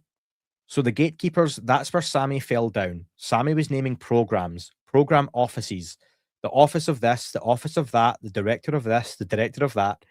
He said, that sounds like one of those books I read my little boy at night. The director of this, the director of that. He said those are the gatekeepers. That's what he's implying were the gatekeepers. They are not the gatekeepers. They are the program offices. He got it wrong. You want to target them? Yes, absolutely. But they are not the gatekeepers. The gatekeepers are, here's the clue, here's the hint. Hold on to your chair. The counterintelligence officers. Those are some direct quotes. I wonder if this might be a case of how each of them define a gatekeeper. Yeah. You know, someone just standing in the way, someone trying to get you off the scent or off the trail could be considered a gatekeeper trying to distract somebody, or there's people that are really making serious decisions to keep things quiet. Or somebody who has potentially harmed people who have been looking into this. And those are also considered gatekeepers by some people, right? Don't know. I mean, they would, by definition, they're keeping the secret by offing people. Yeah. Yeah. Or at least making the decision to have that done. Yeah. Yeah. And there are other levels of gatekeepers. I think sometimes we can maybe think gatekeepers, they are the guys that once you get in that room, okay, you made it here, Dan. Here's all the truth. Maybe there's folk in that room that go, listen, we work on this aspect of the topic. We are strongly kept away from these elements. You know, you don't make a new technology. Like I work for a satellite company when they made their last cable box. Parts of it were manufactured in China, other parts were manufactured in Turkey, other parts were manufactured in the UK. Those organizations didn't know what they were making, the ultimate product. They knew the specifications of the bit they were making to keep it secret until NDAs were passed and all that kind of stuff. So surely the UFO conversation would be the same, where no matter how high-ranking you are, outside of a truly select, chosen, less than 10 people, you don't know the full kernel secret recipe. I agree. Yep. Completely agree. Or, 90% truth, 10% bullshit, just to make sure that things are kept murky.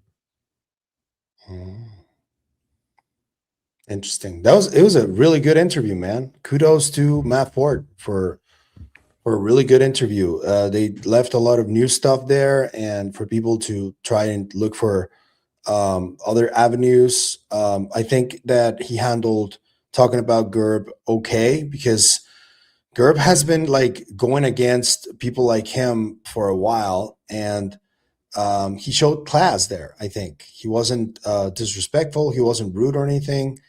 I really like that. That was a good sign for me. And Gerb's a big boy. I'm sure Gerb can handle himself, and he seems intelligent. I'm not going to say intelligent enough because that's condescending. He's intelligent on a level that he can take what he needs from any of those comments from Putov, from Davis, and it gives him direction one way or another. Also, one thing that I do got to say there, because this is what happened with Gerb being part of that Fresh Freedom podcast. It wasn't planned. He was like there, and I think Burleson invited him. Yeah, it wasn't. Yeah. It was like in the heat of the moment, and he took the opportunity that fell in his lap, and he just ran with it. And had he had time to plan it a little bit more, I think it would have come out a little differently than it did. Yeah, I think so. I don't think that he would have been probably as on the nose with Hal, because there were moments when you could clearly see Gerb going like, I don't agree with that. Like his face was like, when Avi Loeb said that he didn't like the past and that we had to look into the future, you could see Gerb squirming like, what the fuck is this guy talking about, right? It probably would have been a little bit different, I think. And the But questions those looks would are have been, good. Those looks are Yeah, important though, because those Yeah. looks speak for, I think, all of us. You know, Yeah. But for me though, Gerb, I think I said last time, Gerb's not an interviewer. I don't. What I would want to see is Putov or that type of guy on one side, Gerb on another, and a mediator in the middle to actually hone the questions. Because sometimes, and this isn't just me, Gerb can say so much. Sometimes it's too much in a question, and I can feel sometimes that I get the gist of the question, but I didn't need all the acronyms. I need that dumbed down a little bit. And could you get more by asking less? So would a Joe Rogan, perhaps in the middle of that, be able to go, I'm not going to sit and tell Gerb, well, shut up, I don't know what you're talking about, or Putov, but someone with that level of, respect to be able to say, Gerb, whoa, dumb that down for me, because that makes no sense. What are you actually trying to ask here? And then when Putov or a Davis or someone tries to be a dick about the question, you can go, no, Gerb's making a really fair point. He's asking you this, at least at a base level. And that's what I would want to see. So you've got Gerb, who is literally the brain, the knowledge, the guy who is putting sledgehammers at the door here, but you just need someone to refine it and narrow it down for me. So guys like Putov, Davis, counterintelligence, other guys can't worm their way out of stuff. And yeah, that's what I would like to see, but that's a personal opinion. I will say, I know you said that Gerb is not an interviewer. I know what you mean by that, but I will say, I think he actually is a great one. I've spent quite a bit of time with him privately too, and seen him have conversations with intelligent folks, and he changes the way he asks questions depending on who he's talking to, and I think what he's trying to figure out.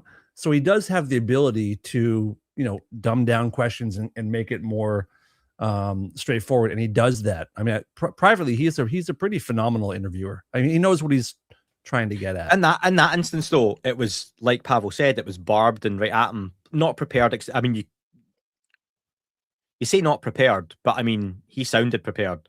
Well, he asked questions like he's been wondering for years. He's asked the question in his head a million times.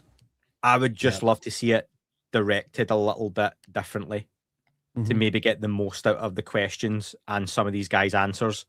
Because again, just as an audience member, if I don't understand the question, then it won't just be me. So then am I going to understand the answer? Yeah. But that's where, for me, Gerb should be on Burleson's staff working behind the scenes on this. Like, that why is he not there?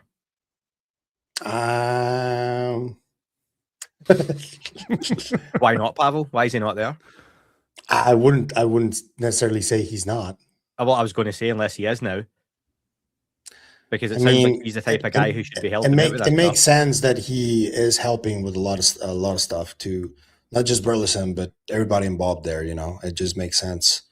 I mean, if you're smart enough, you could tell that there's a lot of stuff that Gerb talks about that is probably coming directly from Crush. And I don't have information on this or anything. It's just me assuming things. I've actually asked directly about this, and they've given me can't tell you anything. So back I'm just assuming. Dan. I'm just assuming. Yeah, obviously. What happens when you assume. But to my point, Dan, about Gerb being wasted by interviewing someone, people might be like, I've seen comments of, I want to see Gerb with Putov for 2.5 hours asking questions. I'd rather know Gerb was behind the scenes in a room with no time limit and with no microphones dealing with this, because you could put me in with those guys. I'm not going to be able to get any progress made politically, scientifically, academically. I don't have that respect. You put a Gerb in that room and a guy who can literally say, no, this is correct because X, Y, Z, W, all the letters of the alphabet. That's where you need a Gerb. That for me is, otherwise you're wasting a 5-star chef in a cafe making sandwiches.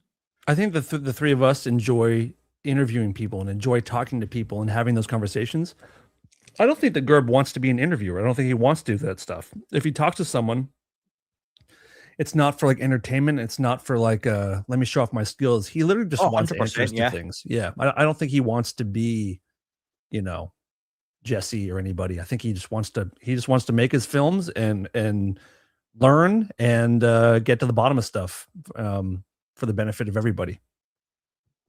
Yeah. Yep. So can we go through some questions if that's okay with you guys? How many do you have, Andy? I got like 8 singled out right now. Some of them are super chats. I've just got a couple that were sent in to me. Anyone in that UFO podcast chat, I can't keep up with all the different stuff. So if someone puts a question in from the YouTube chat now, I could maybe grab it. But yeah, go for it. Okay, let's the first super chat. Thank you to Luke Yellowtail. It says, if either of you get a chance to talk to Matt Brown, ask him to break down his first X post. It seems like no one has asked him personally. Esotericism. I'm not sure if I can answer that, but I would guess that if he does that, he would probably do it in like a major podcast, and the podcaster asks him or something like that. What do you guys think? Dan? I think you're right. Yeah, he hasn't done any big interviews except for what Weaponized since he first came out. Yeah, I know. I don't know. I'm sure someone will get to him at some point, and I also don't know how into detail he will go. I don't know that he would answer it. Or if the interviewer fully. is going to be well versed enough to ask him about that, right? Because we don't know. If honestly, if I'm completely honest with you, I don't think Joe Rogan is going to ask him about that specifically if he ever goes on Joe Rogan. However, if he goes, for example, and with Jesse or with Chris on Area 52 or something like that, he will probably get asked that question. We'll be one of the first ones, right? I'd like to think Matt and or Dylan are going to be on some of these podcasts in the near future. I mean, the Vanguard stuff's launched, and I think before we finish, we need to talk about that. So I would love to see them on some of these platforms too, because you get a level of conversation on a Rogan, on a Sean Ryan, in a 3-hour format. I think you get some drilled down, more pointed questions on some of the lesser shows. Mm-hmm. Yep, I agree. Okay. Here's another one. Thank you for the super chat. It says, I'm worried the government will introduce us a-hole aliens once they have deals with, instead of nice factions who avoid our toxic government. That's an interesting comment right there. What do you guys think? That kind of reminds me of what Luna said about when the guy asked her in that interview, you know, are we dealing with a defense thing or a spiritual thing? And she said, well, with my pin on, basically when I'm on the job, it's a threat thing. So I think this question is kind of talking about that. Like, will we be told about the ones that we should be scared of before we hear about the ones that are like friendlies? Probably. I think they still have to push the threat thing to get people really interested, to get your attention. You need to be told that you're in danger somehow. And then also to get that budget money, you know? Andy? I think the US government should keep their nose out of football and stop rescinding red cards where they're not being asked to do it for a start, like before we talk about disclosure. I knew you were going to say Donald something about this. Of all the thing Donald Trump's done, he can keep his fucking nose out of football, and yeah, that's utter nonsense. But of all the stuff for me to get annoyed at Trump about, And that's great. Yeah, the deal stuff's really weird, because do you really think we've got the Chinese, the Russian, and the US governments in touch with different races being played off against each other? That seems a stretch to me. Perhaps an entity or group are in touch with one government, maybe multiple, I don't know. The whole a-hole alien stuff like that, I think the bad ones we would have met by now or know about. I don't think anything that's interacting with us or has been interacting with us or is necessarily observing us is mega, mega bad. I think they might be indifferent. I think they might be a little bit, don't F up your planet too bad or we will step in. But at this point, we've done a lot of... So here's the point, Pavel, I'm intrigued to see what you're going to come in with here. So I'll make this point first. we have done, I think, all the bad things that a species could do to itself, we have pretty much done, other than annihilate ourselves, unless we have done that in the past and we are another iteration of it, right? But right now, if you look at the stuff that happens to kids, and I'll protect the algorithm here, the unalivings, the genocides, the wars, the nuclear testing that kills all the fish, the underground testing, the mining the planet of all its resources. We are doing about pollution. Every bad thing imaginable has happened over and over and over again. If at this point an NHI hasn't come down and went stop, what exactly would it be waiting on? I just wondered that urge to take someone's life historically. I just wonder if that is really a human evolutionary trait, or if it also involves some kind of manipulation or influence to make us want to take somebody else's life. And this goes animal into trait. this goes into the whole ethereal conversation of what the phenomenon is, and how there has been probably potentially influence to pin us against each other and kill each other. I don't know if that is real or not, but there's certainly been like a constant war between different factions throughout humanity's history. And I would like to know, what if a lot of that is influenced by something else so it can happen? I think we I do don't it, know. like Dan says, naturally. It goes back to being like cavemen and stuff like that, and protecting your family, protecting your food, protecting your cave. We're That's a animals. different thing. That's a different thing than carpet bombing entire populations of people with children and Not old really. people. It's What, not the what, same about, thing. So. what about like Africa then, for example, where they don't have carpet bombing, but they have guys with machetes that will just run through a village and slaughter anyone in sight because their religion pronounces a word slightly differently? Which is they're doing that because it's better for their community and their family. In their That's what minds. they Or they think. just In their like minds. doing it. Yes, that's what they think. Yeah. So Not that it's necessarily right? It's Yeah, what they some of them think. do, clearly. I mean, there's factions of chimpanzees right now that are in the midst of right now of a civil war between different groups of chimps, where like at night they'll go into other chimp villages and like kill all the children and kill the males, and then there'll be like revenge. Like that's happening amongst Animal Kingdom all the time. It sounds like Dan got stoned and watched Planet of the Apes and thought it was they had this Listen, History Channel or I'm starting to or get Animal really Planet or something. resentful of people making jokes about my drug use. Okay, I'm making it real personal. It's They just should be Dan making getting the fun of movie channel me. mixed up with National Geographic. Oh shit, these apes are going crazy, man. Look. yeah, no shit, no shit. No, but I think it's part All of right. it's part of being an animal is just that urge to kill and protect and hoard resources and goods and food and be suspect of everyone and everything around you. It sucks, Yeah, but I think that's the way it is. I'm with Dan on that one. Okay, just a question. Okay, so here's another one that I think is interesting. After hundreds of hours of interviews, what's the one question you believe the UFO community should be asking that almost nobody is? I saw this earlier. This is like whenever I do listener questions for like a big interview, the one that used to always come up would be, what's the one question that X hasn't been asked yet that we should be asking them? And see, whenever you ask it, it just gets circumnavigated. Like it's a really hard one because it's so subjective, and I hate to now Moonman be the person to circumnavigate your question, because it could be, who are the people that should be called out as being full of shit. The question, I mean, one that would be fair would be, has anyone been keeping tabs of all the timelines of folks that have posted loads of predictions or loads of sources say this is happening soon, and see when it's not happened, they don't get called out on it, and their followers and people who look after them and their numbers keep going up. There's no consequence for it. There's a couple of, and like I say, I stay out of the jibes and the drama by naming folk, but there's a few reasonably big channels that got big doing that, making stuff up, never been called out on it, and just moving on to the next thing the following week, the next live show, the next sensationalism. And yeah, that really frustrates me. I don't make predictions. I just commentate. You can like it, you can disagree, you can not. That's totally fine.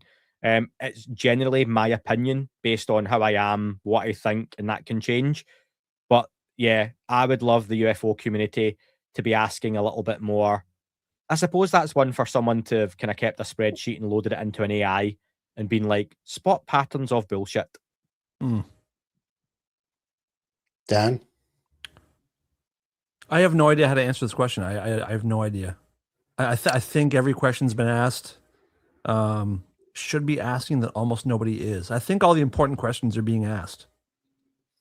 To me, there is one important question that almost nobody asks. What is aliens' sense of humor like? Or do they even have a sense of humor? Could it be that they're just like, at some points, just fucking with us? Do you guys remember when the whole drone phenomenon was happening at Lake and Heath? And then there was this like video of a guy, one of these lights that was like sending a Morse code, that they were saying something along the lines of we come in peace or something like that. What if that was actually an NHI and they were just fucking with people and just like having a ball? That's something that they had a sense of humor. I would appreciate that. Yeah. That's a question that isn't asked too much, really. Do you know, on that, Pavel, to take that slightly different way, but keep the nature of it. People like Davis talking about, like, telling guys like Gerb, oh, you're wrong with this, but you could be right with this. I would love to know, what are some of the videos or pictures out there now that are legitimate that people maybe think are hoaxes or get debunked or are not real? Because there will be some videos and pictures, and I don't mean like the Skinny Bob video, but maybe it is, but you know, stuff that people maybe don't realize that a Davis or a Putov or someone really in the know, perhaps a Gerb, could point and go, see this video's online, no one looks at it, no one cares about it, it's not a speck of light, it's not a dot, it's not something fuzzy. People think this is AI or CGI or no, this is a legitimate video. And the closest one for me would be the Turkey VHS stuff, Kurenberg or whatever it's called. Kummergas. Unless it's a cruise ship in the night, which I hope not. But yeah, I know that's the common debunk, but I don't think so. I want to know so much about. There's two videos I want to know a lot about. The triangle over the water. That's like, you know, the TR3B type thing that's just kind of rotating over the water. The guy's filming at night. You can hear water running. And then the one of the car with the thing spinning above the car that goes up into the sky. You know, the light shining down on the car. You guys seen that one? You know what I'm talking about? No. All right, I'll send it to you guys in the chat. It's two great videos that make me feel weird. It makes me feel weird when I see them, and I'm like, I want to know about those. Can I just say, because Dan, Pavel and I want to do this kind of weekly or every couple of weeks. You make it a regular kind of Monday show. If people want to send in their questions like that, what is not being asked that people think should be being asked, and also that would get an answer, then we could read that kind of stuff out. Would be quite good. So yeah. Yep. It's nice that we have Doomer Friday, and now we're kind of getting something on Mondays going, which I like. Moaning Monday. Yeah. Mirthful Monday. You got another one? Another question? Or like this guy says, happy Meltdown Monday. Meltdown Monday. Thanks for all your helping to break down all these fascinating topics. Thank you, David. And he also sent a super chat to you, Andy, right here. That was for you.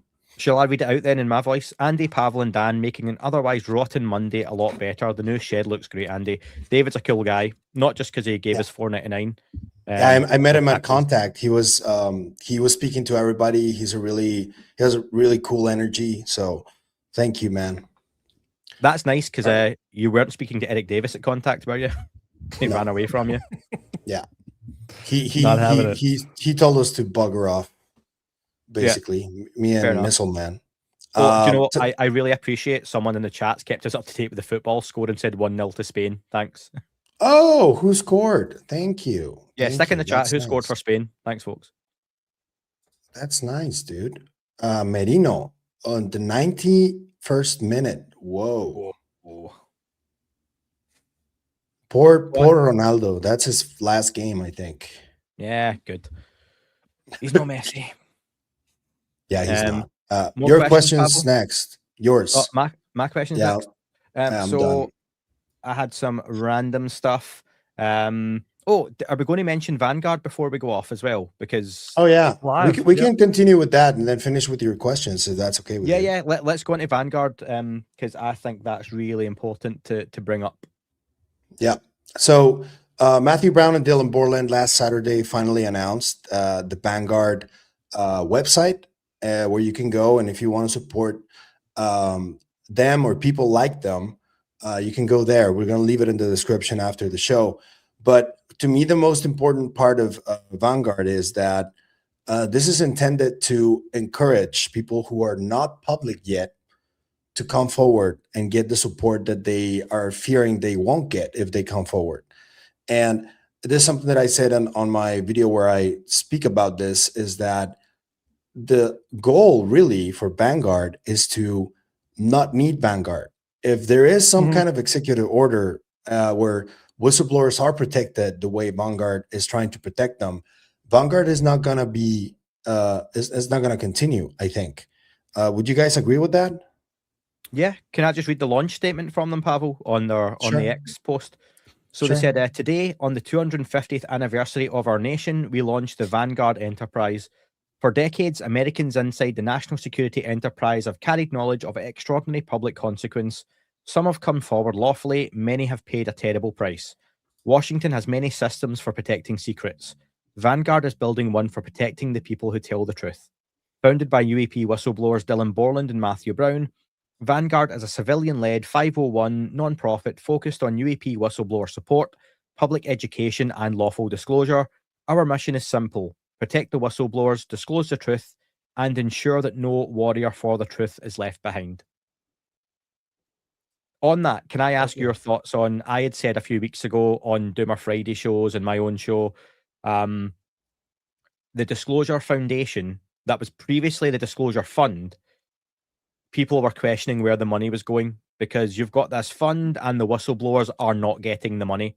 So much so they're having to set up their own organization to try and fund legal help, bill help, all that kind of stuff. Then at the Disclosure Forum, the Disclosure Foundation donated $10,000 to Vanguard. Is that PR? Is that them changing direction? What do you think that is? I don't think it matters. I personally don't care at the moment. I get what you're saying, but I'm just glad that people that need help at the moment have gotten some. Yeah. And so far as I can tell, whatever the reason for doing it, they've done more than anybody else so far. So I'll take it as a positive and a win, no matter what. And they realized that there was some kind of discomfort when to take you down the timeline, when Matthew Brown announced or semi-announced that this was happening on a weaponized show. I think it was at around the same week when the Disclosure Foundation announced their own fund.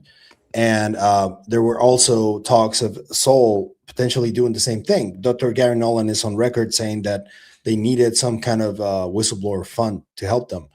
And I think this was sort of taken as maybe this is some kind of competition, which shouldn't be. And I'm glad that it was corrected and that the Disclosure Foundation extended a helping hand to Matthew and Dylan. So if there was a misunderstanding, it was fixed, I think. And so far, I agree with Dan here, but we're still going to keep an eye out on whatever happens, I think. Yeah. What are your thoughts, Andy? I know a lot of folks were really keen on supporting Borland and Brown. When they came forward, there was a real empathy, and I think people gravitated to both of them. The way they spoke, they were both very different. It wasn't like an act, and they both came out looking like, you know, two sides of the same coin. They both sounded nervous. They both sounded a little unsure, in a natural way, you know, not about what they were talking about. And that really affected a lot of folks, and they wanted to help out. And I just wanted to make sure that if folks want to do that, the links will be in the description for the website for the donation options. I also understand there will be people wanting to hear probably more from Matthew and Dylan both before they go ahead and donate. So that's what I hope we get. I would love to speak to Borland and Brown tomorrow. You know, that's not going to happen. I hope they get to go on a Sean Ryan, a Joe Rogan, a massive platform, and have that conversation. And then guys like us can kind of feed off of the scraps. But yeah, I hope people that want to donate go and do that now. I get, and I think the guys went about it the right way doing this, because they did speak to people to get opinions, and they are aware of how many of these organizations come out and ask for people's money, and then where does it go? I think when you talk about transparency and all that kind of stuff, you know, that's really important, and where things may or may not go in terms of finances, it means a lot to people. So yeah, I think they're doing it the right way. I get they're kind of hamstrung maybe in terms of what they can say. They can't exactly go and show us receipts every other week to say, we've paid someone's legal bill, we have funded someone's rent for the month. That's not how this is going to work. But yeah, I'd love to get Pavel's thoughts, but it looks like he's frozen, Dan. So he's just very calm right now. He's just unless very, he's very just calm. really intensely reading some comments on the screen. He's now gone. Yeah, he's now dropped out the chat, so no doubt he'll be back in. I'm glad you're on with me though, because otherwise I'd just be sitting kind of hanging fire myself here. That would be interesting. Yeah. Yeah, I'm with you. I'm proud of those guys. I'm proud of what they're doing. I'm proud of the way that they've gone about doing it. I know that you've spoken to them as well, and I find them to be highly trustworthy, and I sincerely believe that they will do the right thing with those funds. And I'm glad that there's a place that people can donate directly to the people that need it directly. No middleman. Yeah. Yep. Speaking of people needing financial support, just while we wait on Pavel coming back, Anomalous Cards just put a super chat in, and I know Anomalous Cards sponsor Pavel's podcast. And I checked out the website, by the way, Anomalous Cards, even though you don't care about me and have never spoken to me about them. They look really cool. Said, with speculation about reasons for the NHI or nuke connection, a leading theory has been that threats from nukes might also put NHI at risk. Anyone considered, if possible, emerging threat posed by AI could be influencing NHI or UAP? So I'm wondering, is that like a kind of Skynet type scenario where AI decides to nuke the planet, and you know, I'm not too sure. I have always subscribed to the idea that when we started messing about with atomic weapons, with nuclear weapons back in the 30s and 40s, whenever those earliest tests were, did we knock on the door of something else? And that's why Pavel shit at his job, Dan, basically. I agree, Pavel, dude. sorry. Oh shit, there he is. This shit kicked me out, man. I don't know what happened, but I'm back. Yeah, sorry. I've just read the super chat. If you want to stick it on screen from Anomalous Cards. Oh yeah.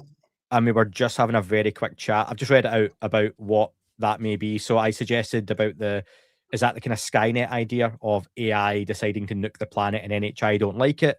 Can you imagine that's the real battle? NHI saving us from AI? That would be cool. This is something that's been talked about on Doomer Friday since the inception of the four of us talking, is this connection with NHI and AI clearly being some kind of, you know, point of convergence with all things, where like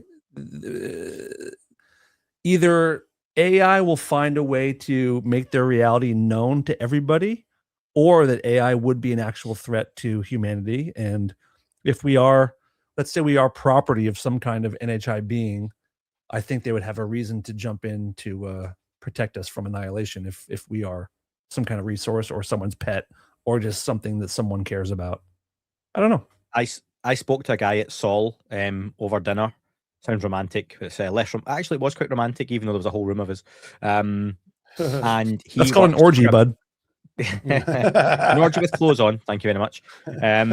And he works for a major AI company, and he said there was no way, shape, or form that he didn't see the AI thing going really badly really soon. He was like, "There's no way that this goes well for us." And I mean, he works like an AI. He is like, yeah. God damn. So he was like, nothing good of it. Is this a name that we would know?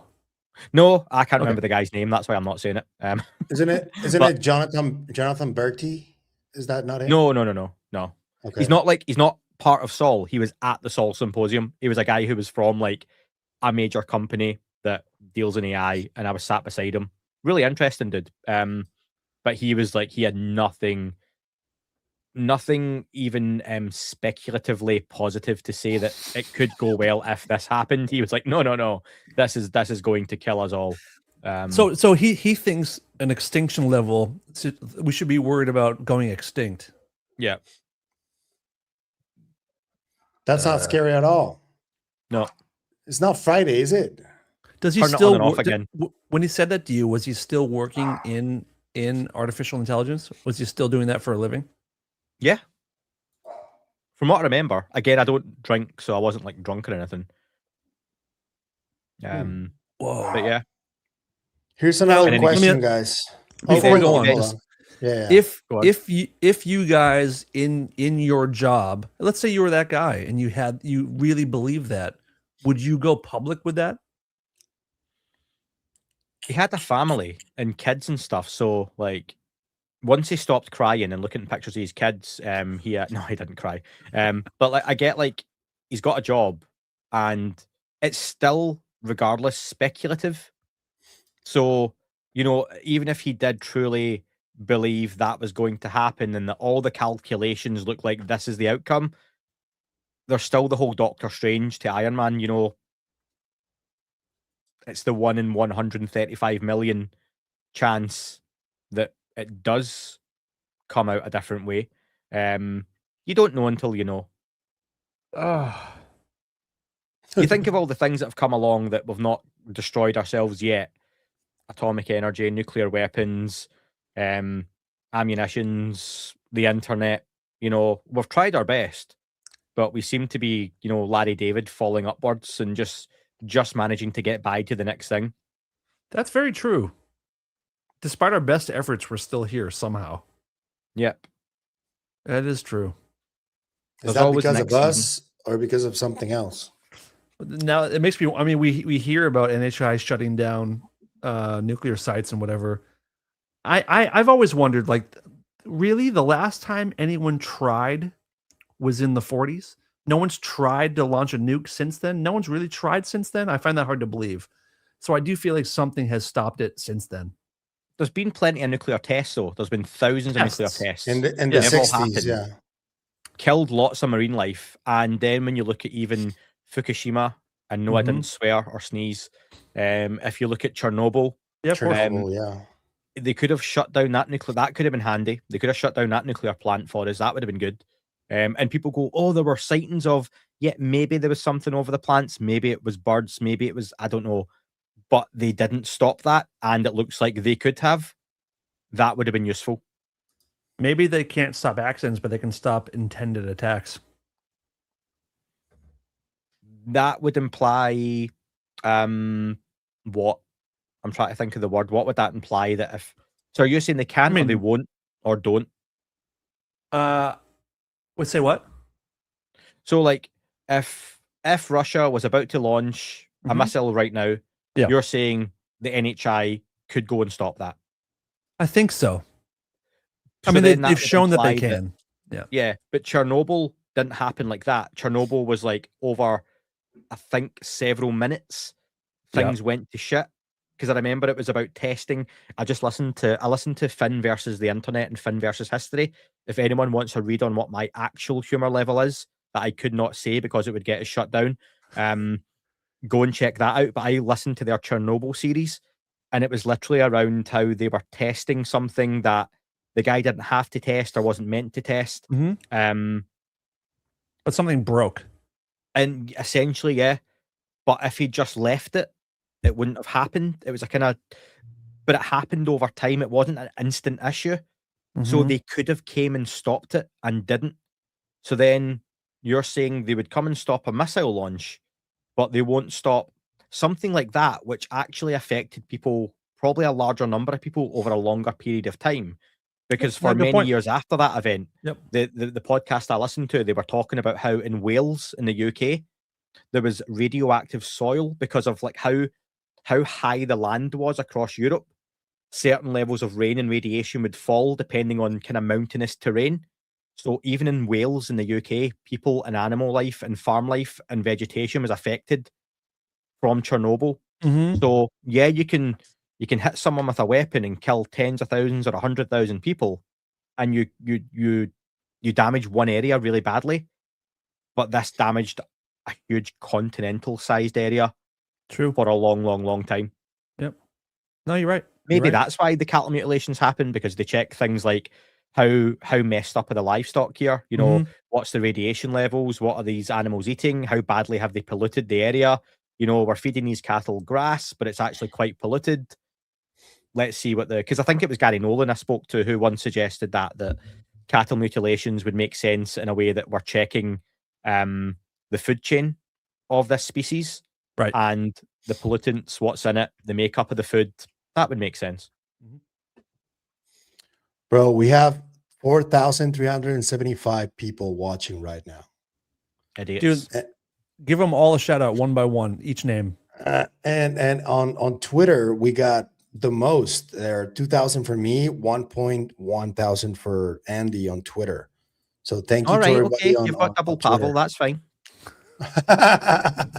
I'm just like surprised. I've never gotten this before on X. So thank you to everyone who's watching. That's really nice. Largely because of me, Pavel. That's fine. Always. I know People that have left my accent. stream and joined yours out of sympathy. That's what I was. Had Mexico won, we'd probably have more people viewing, but that's okay. Yeah. That's okay. Hey, too soon. To all Too my soon. Norwegian fans out there, you know, there's always next Sorry. week. Big soccer. I guy am over rooting here. for Norway on that next one. So hopefully, I've got some questions, but I think shall we keep them for the next one, Pavel? yeah, Because that'd we've be been cool. going over 2 hours now at this point. Yeah, I agree. It's been really nice today, guys. Thank you for being here. And anything else you want to say to the people? Are you guys expecting something for Roswell anniversary or no? I think Trump is going to make a speech confirming the existence of NHI. And if he doesn't, it's because something changed. Maybe he Calm was down. busy schmoozing Gianni Infantino, talking about United States football team's red cards. The Scots king of UFOs you are now? Oh, yeah. My crown for that one. Do you know what? Maybe. And I'm not just saying that. And again, can I just ask everyone who's listened and watched, thank you on all 3 streams. I know Dan's not streaming this, I don't think, but can you go No, and make I'm sure not. you like and comment on people's stuff? Because it really makes a difference. Leave reviews. It helps out idiots like us keep this kind of stuff going as well as it does. But yeah, I wouldn't be shocked if what Luna hinted at with the you know, these things are energy and, you know, Grush is 60 to 90 days. And Luna also mentioned that there's something coming down the line that proves this is real. I don't think we're getting evidence of aliens, but I just wonder, are we going to get some kind of statement of some point? I'll be a little bit annoyed if on the 8th of July we do get some kind of Trump statement, because again, just for me, it sounds like that dude's just taking the piss, to use a Scottish phrase. So, yeah. But he is the entertainment president, and he is the kind of guy that if he were to make an announcement, it would be on some kind of like goofy traditional holiday, you know, a date that would make sense. It's almost too easy to think he would do it on Roswell, which is probably why he probably would. I'm not saying he will, but yeah, this is the entertainment presidency. Yeah. And I'll see you guys on the next Doomer Wednesday. It's going to be, Yeah. which is also Sander Jones's birthday. So it's going to be And a the fun Roswell one. anniversary. And the Roswell anniversary. Yeah. Yep. Thank you to everybody in the chat. Thank you for the super chats. Thank you, Andy, for being here. Thank you, Dan, for joining us. And remember, stay curious and inquisitive like these two right here, Andy and Dan. See you later, guys. Bye. Bye.